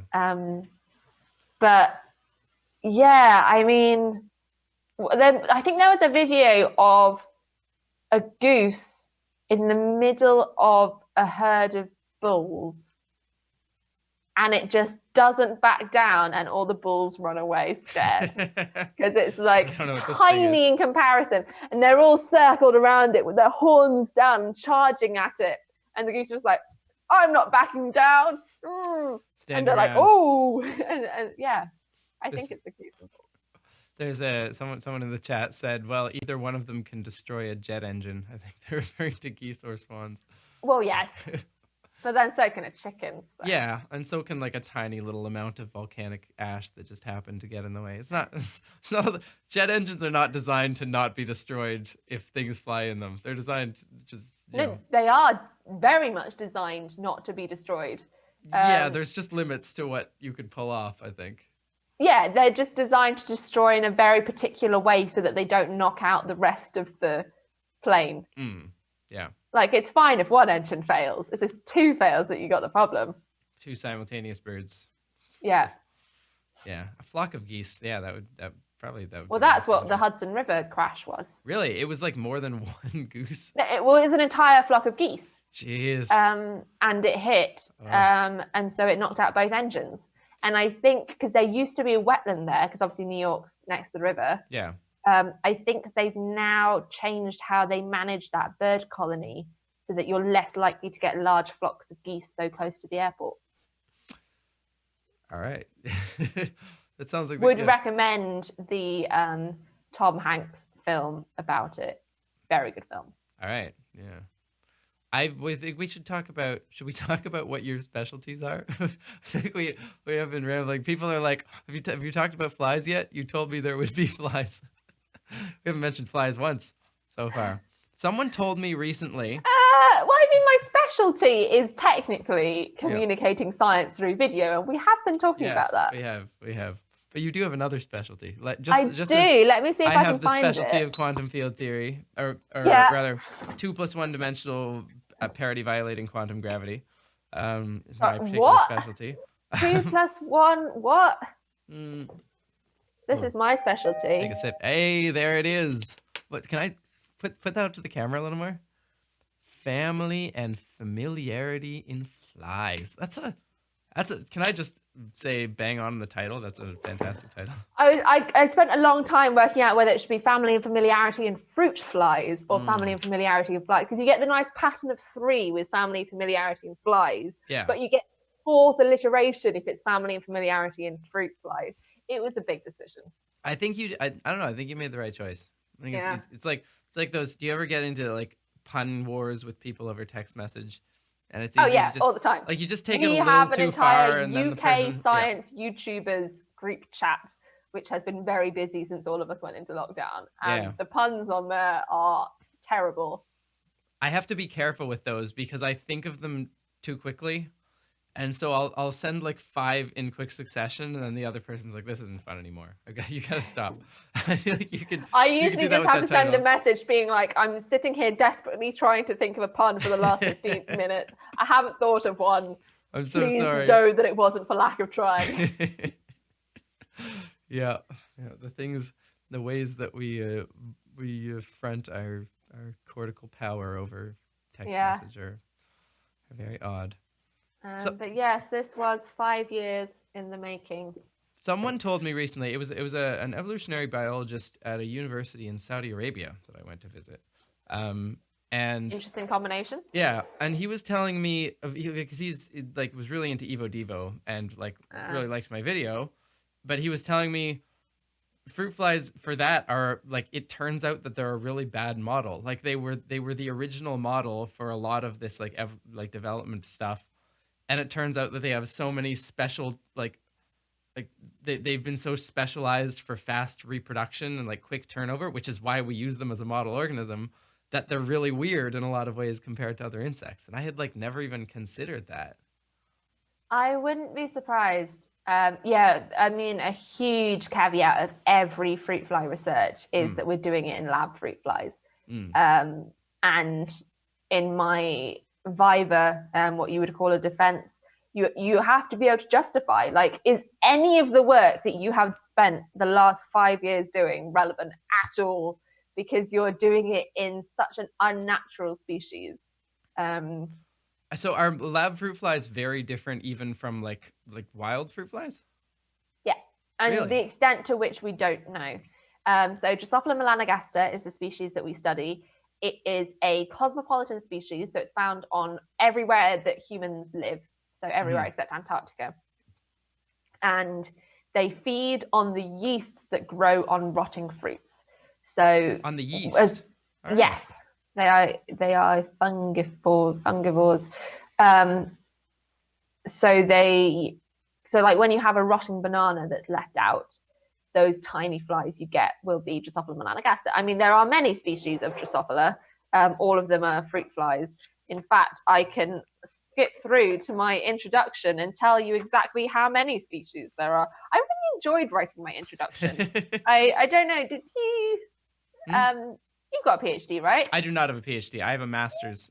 So I did the thesis thing, but it wasn't this like, this is as long as I can remember having existed practically that I've been working on this thing. Like I feel like people who get through the PhD, it's so much more of like an era. For me, it was I did a year of classes and then I did a year of a thesis, and it's like 80 pages. It is entirely an era. Yeah. Because it goes on for so long, and it just consumes your life. If ever you speak to a PhD student, or someone with a PhD, they will tell you not to do a PhD. That seems yeah. Do you still say that? Is that your recommendation? Don't do one. Just don't do it. If you value your physical and mental well-being, don't do a PhD. And of course, people still do them, and I would probably do it again if I actually thought about it. But I actually can't find the bit in the introduction. I feel like people could convince me to do a PhD. Like maybe if we did find like the next stage of the theory of reality, like what's fundamental, like what are quantum fields made of or something. And like, would you do a PhD on science communication? Or would that be not scientific enough for you? I don't see why. I mean, unless someone will like just let me use my last 7 years of videos as like most of the work, and then I can write something up and they'll give me a doctorate. Like I do that. That's fine. But it's like when university departments say, "Oh yes, it's very good that you're doing all this science communication. It definitely helps." It's like, yeah, but it doesn't count towards my thesis, does it? So in my thesis, in the very introduction, I have an unnatural history of Drosophila melanogaster, because it is such an unnatural species. So what were we talking? Oh yeah, so can you like highlight it? Like what are they? What has made them really different from? So I think the way to highlight it is just to describe what conditions they live in the lab. So these are flies that are 4 or 5 millimeters long. And interestingly, their sperm is 60 millimeters long. Goodness. Go figure. It's literally 10 times longer than their body. And they're all like wrapped up. Yeah, it's all coiled up into one little package. And so the fruit flies normally, like when we think of a wild fruit fly, we think of it in an orchard because you've got lots of pockets of rotting fruit, you've got trees and branches. Drosophila means dew loving, so DEU, because they're most active at dawn and dusk. And they have loads of spaces to disperse. They lay eggs on the rotting fruit. Those eggs hatch into maggots, and then those maggots eat the yeast on the rotting fruits. They are able to actually disperse for 5 meters or so if they have to, which given the maggots are again maybe 8 millimeters long, is a pretty long way. Disperse, and then meaning like they crawl. Okay, I was imagining some sort of like maggot shower, so I'm. No, if a maggot, like if the apple runs out of food, like if they've eaten it all up, they are able to travel for meters to find the next patch of food. So they live in these patchy environments. In the lab, we have them in plastic boxes, which we call cages. The box is about this big, like, I don't know, maybe 2 shoe boxes stacked on top of each other. And there are literally tens of thousands of them in each of these cages. They are fed with bottles of yeast jelly. So we mix yeast and agar and some sugars and other things together. We put the food in once a week. They have, there's always food in there. But obviously at the start of the week there's more food, and then as the week goes on there's less food. There is no spatial variation in this environment. The levels of overcrowding are insane. You would never get such a dense population in nature. They are at a constant temperature, they are at a constant humidity, they have a very constant light cycle. So 9 a.m. the lights go on, 9 p.m. the lights go off. So there is virtually no environmental variation in these populations. So you've put these flies basically in a giant fly metropolis. Yeah. And let them select based on that environment for. So our flies were collected in the wild in Africa in the 1970s. Goodness. And that I worked out how many generations it was, but it's the equivalent of humans going back 10,000 years. All right. So if you take the human generation, and I'm just trying to see if I can actually find it in my. Right. So fruit fly generation is like a week? Fruit fly generation is 2 weeks. So at 25 degrees, it takes them 11 and a half days. This is how carefully we know everything, but how carefully they are controlled. At 25 degrees and about 60-70% humidity. They prefer it more humid, but then so do the parasites that feed on them. So they take 11 and a half days to go from egg to adult. They then take 8 hours to reach sexual maturity. After that 8 hours, the females are basically producing eggs, assuming they've got access to males, constantly at about between 50 and 100 eggs a day for anywhere from 3 to 2 weeks as an adult, at which point they die. And obviously their egg production declines over time. But it means that you have got such a selective pressure for fast generation time, for being able to just churn out eggs as much as possible, for being able to outcompete other individuals. And there is no selection for being able to cope with different environments, being able to make use of different types of food. So like being unafraid of exploring, or being very good at traveling long distances to go from one patch of food to another. Like those have been completely wiped out by this point. And so, and we control them to the point where when I needed to collect them, but that would involve me going into the lab at 3 o'clock in the morning after doing one experiment where I was in the lab every day at 3 o'clock in the morning. We just put them in a different temperature room. So they're in a room at 25 degrees. Oh, okay, I don't want to collect them tonight. I'm going to put them in the 18 degrees room. That doubles their development time. So now instead of 8 hours from hatching as an adult to being sexually mature, if you catch them in that time, you know that they're virgins. It gives you 16 hours. And like the level of precision with fruit flies, because they've been so well studied since the 70s. But does everyone the world over use this like one population from the 70s? No, so there are different populations of this. Everyone, when they talk about fruit flies, is studying Melanogaster, that one species. Okay. Other people do study other species, but if someone says I studied Drosophila, they mean Melanogaster unless specified otherwise. So there are different populations, and actually that's what one of my papers was looking at. When you find differences between different labs, how much of that is due to the population. So different labs might have them on a different setting. So some labs might keep theirs in discrete generations. So whereas ours are always allowed to breed and they just die whenever and they breed whenever, sometimes they have, okay, we collect all the eggs on day 1 and then we kill everyone on day 15. And those day 1 eggs are the ones that go on to form the next generation.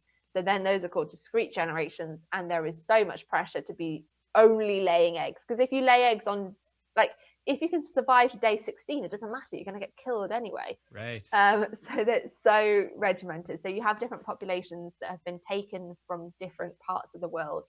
And what's interesting is it means you then have, I'm geeking out about evolution. Yeah, no. This is keep going. You then have a phylogeny, so a family tree of the lab flies. Mm-hmm. So, for example, our flies were taken because our supervisor had got his flies when he started his own lab from his supervisor. So our group's flies and her group's flies are genetically very similar. Okay. There's a group in Canada that we work quite closely with, and they got their flies from another lab who's also studying it. So their flies are genetically very similar and have been reared in similar conditions. Mm-hmm. So it's like all these different labs around the world, some of them have got more closely related groups of flies than others. And it's just so interesting. Okay, so did you look at like, or I mean, not necessarily you, but like, has anyone really done these experiments of like, okay, we're gonna take our modern flies, we're gonna go capture some new flies from Africa, and just like see what they're like? I mean, I'm sure on a genetic level you can see what the drifts have been and like yeah. So I mean, they're not just but... from Africa. Our population happened to be from Dahomey. Yeah. But which is the home of voodoo, interestingly enough. All right. Really? I thought voodoo was okay. Voodoo is originally African. Yeah. I know it was fairly popular in the like the Caribbean. Okay, I but that makes suppose sense. that's after Yeah. migration and slavery, though. Yes. Yeah.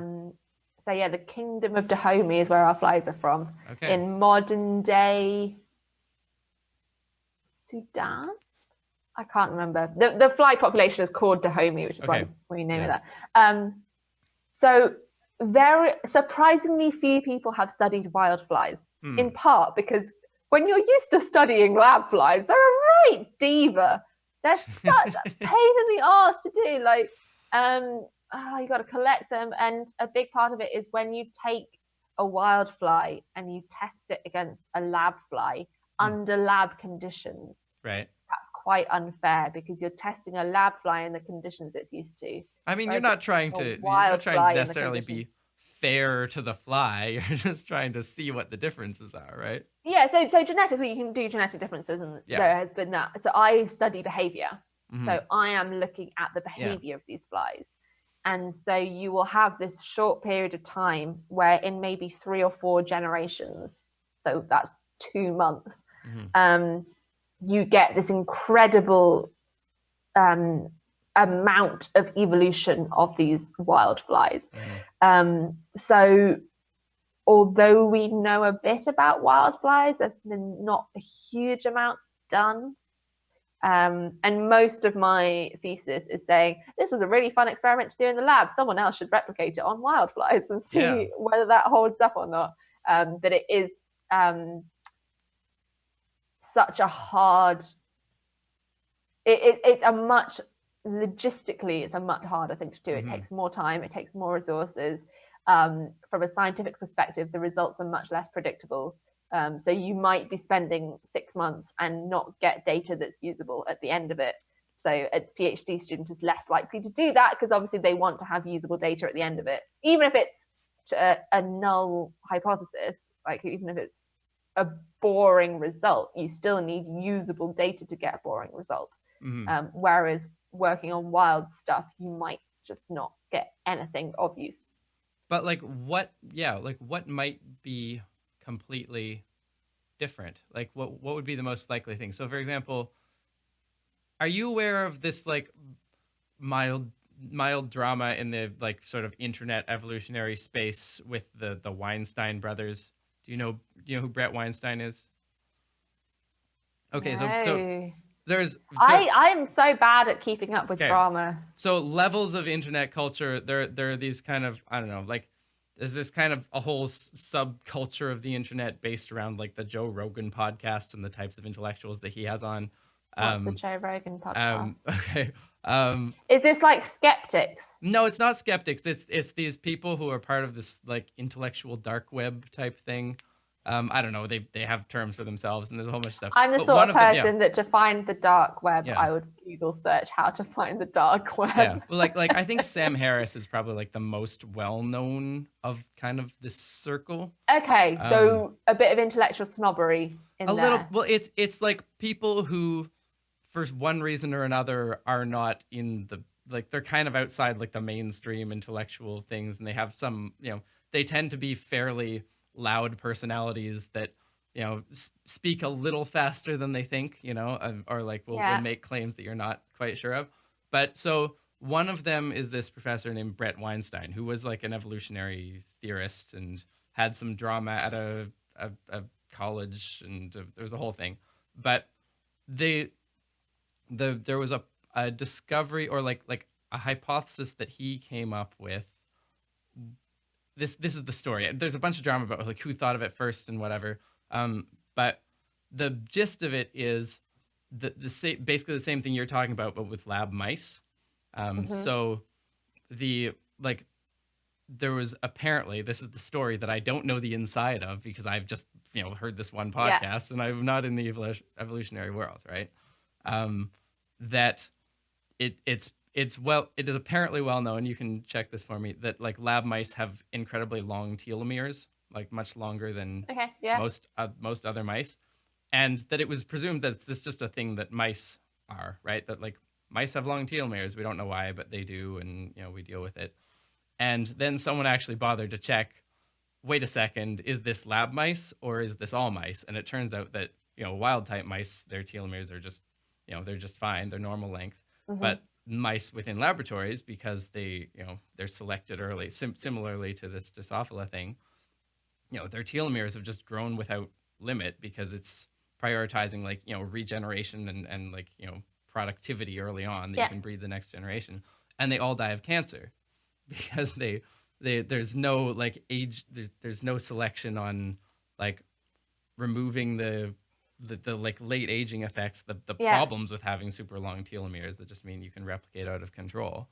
And so I don't know anything about like the dramas of who discovered what when and all these kinds of things, but I thought that was fascinating and potentially troubling for like that, and for all sorts of lab species. What have we done to these creatures? Well, one of the lovely things about biology is that everything is related. And so all the time we use information that we gain from one species and apply it to another species. And as long as you understand the context in which something has evolved. So like you're not going to apply why whales have thick blubber to all mammals because it's specific to living underwater. But there are some things about whales that are still broadly applicable to all mammals or all animals or even all living things. And most lab animal researchers are very aware that their lab animals are very dissimilar to the wild animals from which they originated. Right. And so it's almost like thinking of them as a different species. So, okay, maybe lab mice do have longer telomeres than wild mice. But unless you're using lab mice to explain things about wild mice, that doesn't matter. And like for drug tests, for example, you're going to start it in mice, but you will for sure try to do it in other species later on. And for fruit flies, certainly we use them because they're easy. They are a model organism. And as I don't know who said, all models are wrong, but some are useful. Right. You start off with flies because they're easy. And then you're like, okay, that was an interesting thing we found. I wonder if that holds true in all of these other contexts.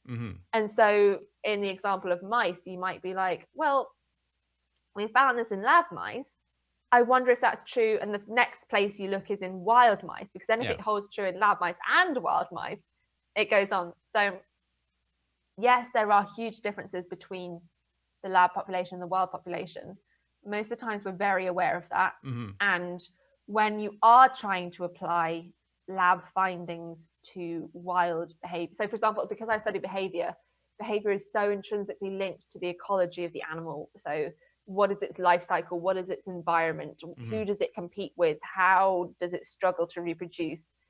So the findings that I get from my lab flies might be applicable to wildflies and insects and more generally if the things that are controlling those adaptations haven't changed. So some things haven't changed. Like they still need to digest yeast. They still need to find a mate. Males still compete with each other. So some things haven't changed between lab and the wild. And so it's always the starting point. It's okay, we found this behavior. If we do, and sometimes you're like, okay, we've got this behavior, why does it happen? And you're like, oh, well, in the wild, this would be an explanation as to why. But you've always got to be aware that it's like, okay, that is using wild ecology to explain lab flies. It might interesting. be the case, but it might not, and vice versa. So you just always got to be very careful. And I think of the mismatch. The vast majority of scientists are very careful. When you get into the media, certainly you see, I don't know if you've seen the Twitter account. In mice, just says in mice, yeah. Yeah, and it's that thing of like, okay, we found it in mice. That doesn't automatically mean it's applicable to humans. It might be applicable to humans, but humans are a different species to mice. Some things are the same, some things are different. Yeah. And so, yeah, you as a lab animal scientist, you're always very aware that there are differences between your lab animal and the wild thing. Yeah. But that in itself doesn't make the findings null and void. It just means that it's only applicable to that setting. And it's anything that, like, if you have a control, like one of the great things about model organisms is if you know you have the same thing, if you change a variable, if you're looking at differences. Oh, bless you as a physicist. You think you can control all the variables. Well, not all the variables, but at least you have the same statistics. Yeah. But yeah, that's why we do it, because in biology it's impossible to control everything. Like, if we have an R-squared, so a correlation coefficient of like 0.3, we're like, oh my God, this is revolutionary. Never has one variable explained so much variation. Whereas if you're a physicist, you're like, what do you mean it's less than 99.9% correlation? Like, what's going on here? What weren't you controlling? Because biology is essentially the study of variation. As my last live stream was on, I had an entire hour and 10 minutes just explaining the very basics of variation and why it's important to evolution. But it means it's very difficult to control things. So yeah, lab animals provide a setting where you can control things. And some lab animals are genetically identical. Like, they are bred to not even be a species, that all animals are genetically identical. And so you really can start to control everything. All right. I wish we, like, I feel like I just been geeking out at you. It's like verbal. Like, here's my problem is that I want to ask you like 5 more questions, and we have 8 minutes left on the stream. And so I think I don't know. Do you want to do this again? Like, do you want to come back sometime? I mean, basically you're asking, do you want to have human interaction at a time when you're living on your own and have no human interaction and talk about really interesting topics? Hell yes. Yes. Okay. Cool. I want to take at least one thing from, because I asked this discussion question on my Discord, like, hey, what are you confused about, or what are you excited about on of evolutionary theory? I think because you have said in your lectures and such that you're specialized in sex a little bit. Yeah. Lucille asked about what we know about the evolution of, as she put it, non-heterosexuality, and what, like, I don't know if you want to get into this. We have, we don't have that long, so maybe we can put it off to a different time. But everyone asked me this as a gay biologist, and I just don't find it that interesting. Okay. I mean, partly it's because we don't know. And that's what I've sort of figured. Like, here's what I know. It doesn't seem that it's chosen, and I don't know what else. Homosexual behavior is very common across the animal kingdom. We have to say homosexual behavior because often you'll get male mating as well as male-female.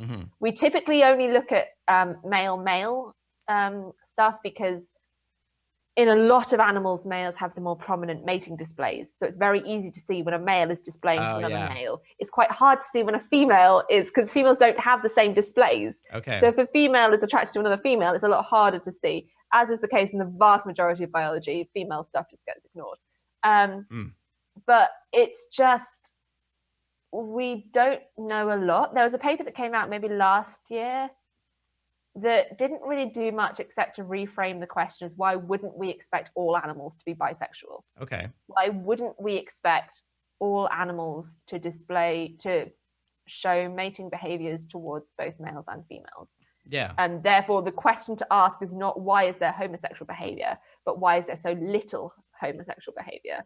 Like that's the kind of question that I like. I want to. I would like to get beyond, because there's like this for so long. It was like this U.S. based culture war of like we just have to get the ridiculous things out of the way.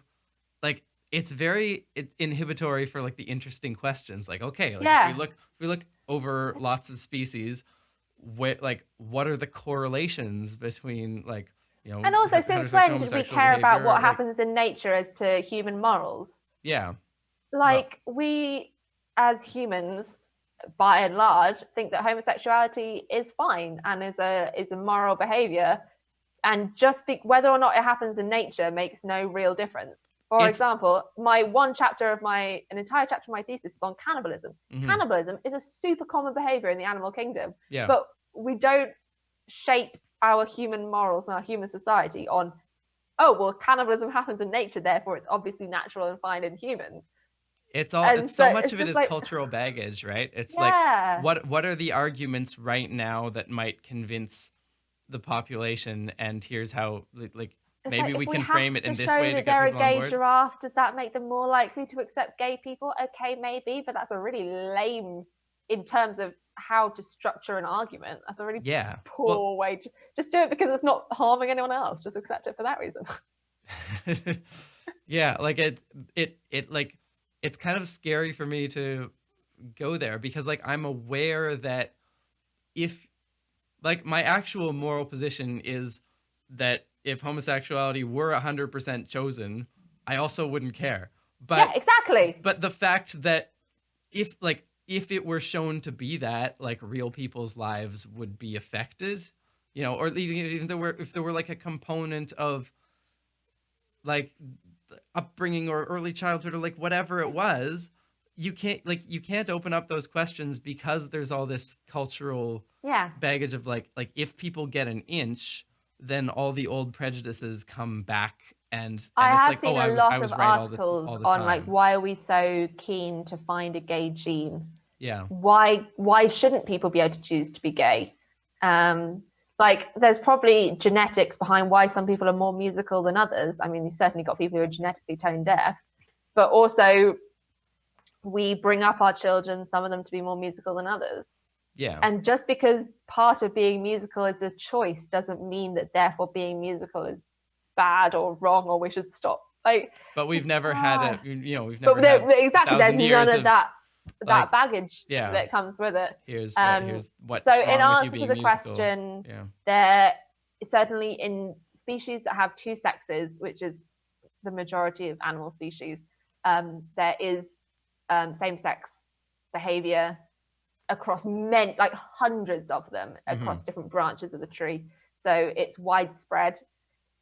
The reasons why we don't have a very convincing theory for yet, I mean, partly it's why shouldn't they be? Yeah, that is an interesting reframing. It's like just like it's like you would imagine that there is a possible range, and that your species will fall somewhere on that range. Yeah, because basically and you would need an immense amount of pressure if you required too much energy so that I would only be performing mating behaviors with males, there's a chance that I could misidentify some males as females and therefore lower my own reproductive success by not engaging with males that I had misidentified as females. So the more narrow and strict your criteria about which individuals to mate with, the more likely you are to misidentify and miss out on mating opportunities. To put it in a purely biological terminology, it's like sometimes it's better to be a generalist and make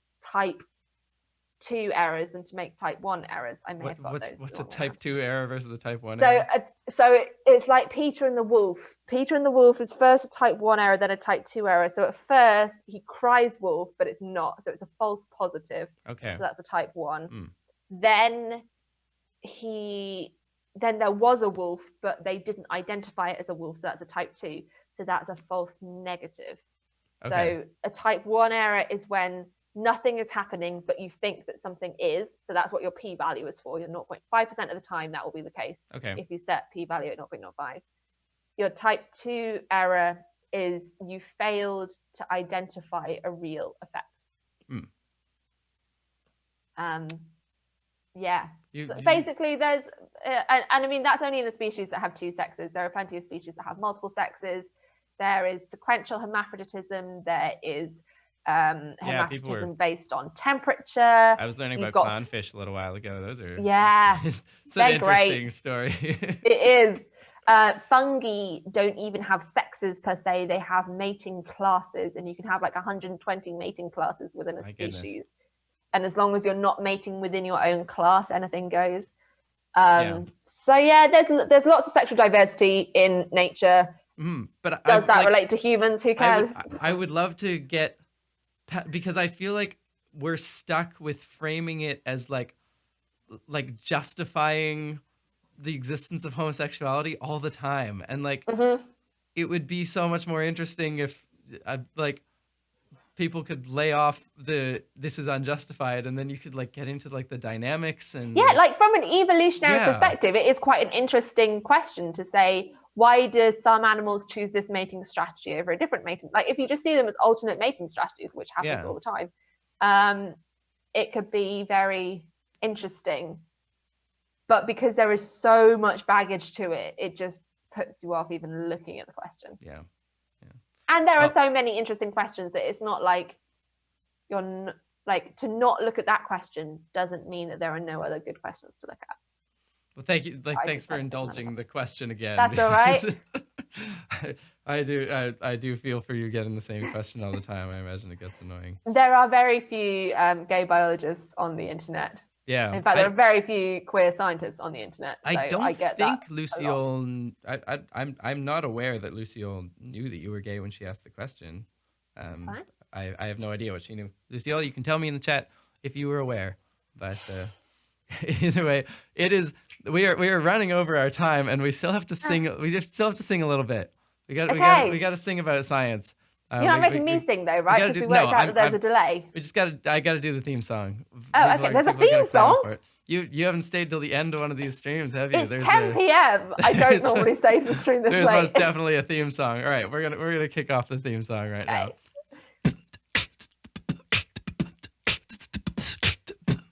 There we go. All right, let's get that bass.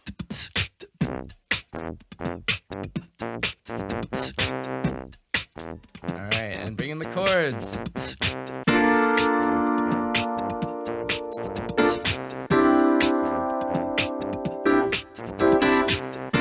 There we go. All right. Oh yeah, get some reverb. We're gonna sing about science. We're gonna sing about science. Yeah, we're gonna sing about science. We're gonna sing about science. Yeah, we're gonna sing about science. We're gonna sing about science. Yeah, we're gonna sing about science. There we go. All right. We're gonna sing about science. Yeah, we're gonna sing about. Okay, what did we talk about today? We've got to do a recap of the lesson. We talked about fruit flies. Physics doesn't make sense. Physics. Hey, that's very mean. All right, let's see what we can do. Oh, you gotta give me some good evidence if you're gonna say that physics doesn't make no sense. Oh, you gotta go down to the equations and find the rubber sheet inside of you. You got things down at the very small, so small the big doesn't matter at all. If you see the equation, it's truth. And then you gotta go and get some proof. I know it's real hard to put it in your brain. Mathematics you got to explain, and there's no intuitive way to understand. That's okay, you can still do physics again. We're talking about science. Oh, we're gonna sing about science. Yeah, we're gonna sing about science. We're gonna sing about science. Yeah. Let's do one about fruit flies. Should we do fruit flies? What Yeah. do you learn about fruit flies? Good luck with rhyming yeah. Drosophila melanogaster Right. with something. We got a species called Drosophila melanogaster. Oh, they breed much faster than anything else, 'cause we use them for that purpose. Yeah. We put them in a lab in cages made of plastic. Oh, their breeding rate is frantic. They are put inside and then we kill them off. 15 days, oh yeah, it is very strange. We're putting them in a plastic city. Oh, does it describe nature? We don't know, but it's still pretty. You get to look about their sexual behaviors. I don't really know what else. We didn't get to that. We spent so long on fruit flies and why they're not like wild fruit flies, but I don't know what else to say. We gotta Especially come when back, talking about Sally. French and shadows and violins, to be honest. Je peux parler chanter en français. Non, à la UK, on a beaucoup d'anglais. I got nothing. Oh, then we talked a little about homosexuality. Yeah, Sally's kind of tired of the questions, but we still gotta be educating the public. Maybe eventually it'll just be another topic of usual research. But until then, we'll see how it goes. I got no rhyme for research. What rhymes with research? No, we gotta sing about science. Oh, we're gonna sing about science. Maybe perch. We're gonna sing about science. Oh, church. I got nothing. You're the rhyming guy here, not Yeah, me. I know. Oh, it doesn't work. All right, Sally, thanks for coming on the stream today. Thank you for having me. You need to come back because we haven't talked enough about. We haven't all the even things. scratched the surface. No, not at all. Lurch, we could do. Okay, lurch, perch, things that rhyme with. But like, you need a good 2-syllable rhyme, don't you, for research? It's On like, a bird on a tree perch. tree perch, knee. But we would, in Britain we say works. research, not research. Research. Do we do the rolled R? Research. Oh no, we don't roll our R's that much. No, we're not quite. That's too posh even for you. All right. In the chat, tell us who you are so I can shout you out. Just at the end of this, we got Beaker Rocket, Radoslava Bunarova. Thanks for sticking around, guys. Ewa Jessic, Catherine Rose goes here. Jake I, Carrie Adams, Ann Smith is here as usual. We got Alice, the Mamguzians back. Chino Hoshi, thanks for sticking here. Valdemar Burning Hansen is here again. Jamil Zalmat, Silverifications. Hello, hi. Bye. Thanks for being till such nice tomorrow. people in the comments. I've been keeping an eye on the comments, and they've Yeah. been really lovely. Did you find any particular ones that you really liked? Oh man, there were just lots of them on topic, which you Yeah. can never be sure of in a live stream. Yeah, my audience is small but caring. So far, like the Discord's been really pleasant too so far, which is surprising. I've heard for a Discord. I'm not cool enough to use Discord. It's been 2 weeks for me. I'll see how it goes. We got Ann Smith, Memguzian, Jamil Zaimat, Silverifications, Non-Euclidean Dreamer, Mary Mead, Sven Kunz, Andres Guzman, Sergio Best, Same Koja. No offense though. Imagine 4 says 10 on 10 song. Thank you, Imagine 4. Johann von Forstner, Lyrical, the Frisian Atypical Reader, A.A. Bowser, Gumbledolf, Manuel Bonnet, Saptarshi Purkas.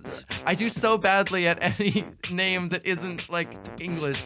Or French. So yeah, Saptarshi Purkayasta. I'll work on that, Saptarshi. Jan Hoffman. Is that Yeah. The Lankan name? That Malay name?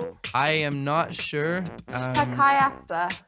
Perkayasta? I don't know. Subtitly, let us know where you're from. I probably read it at the top at one point, but I forgot. So, until next time, thanks, Sally, for coming along. Anytime. We can keep chatting a bit after we end the stream if you wish, if you want to stick around. But right now we're gonna end it. Signing off, everybody. Thanks for sticking around. We'll be back tomorrow for another solo show. On Friday we've got Tirzu is coming on. So unfortunately, I don't think you're gonna get to see his face, but you will hear his voice. He's not doing a face reveal yet. Until then, conversation continues down the Discord, and watch the past streams if you want. Sign up for our Folding at Home team, because we've got like 6 million points now, and we've done like 500 work units, which is pretty sweet. Stay safe, be alert, not anxious. See you guys tomorrow.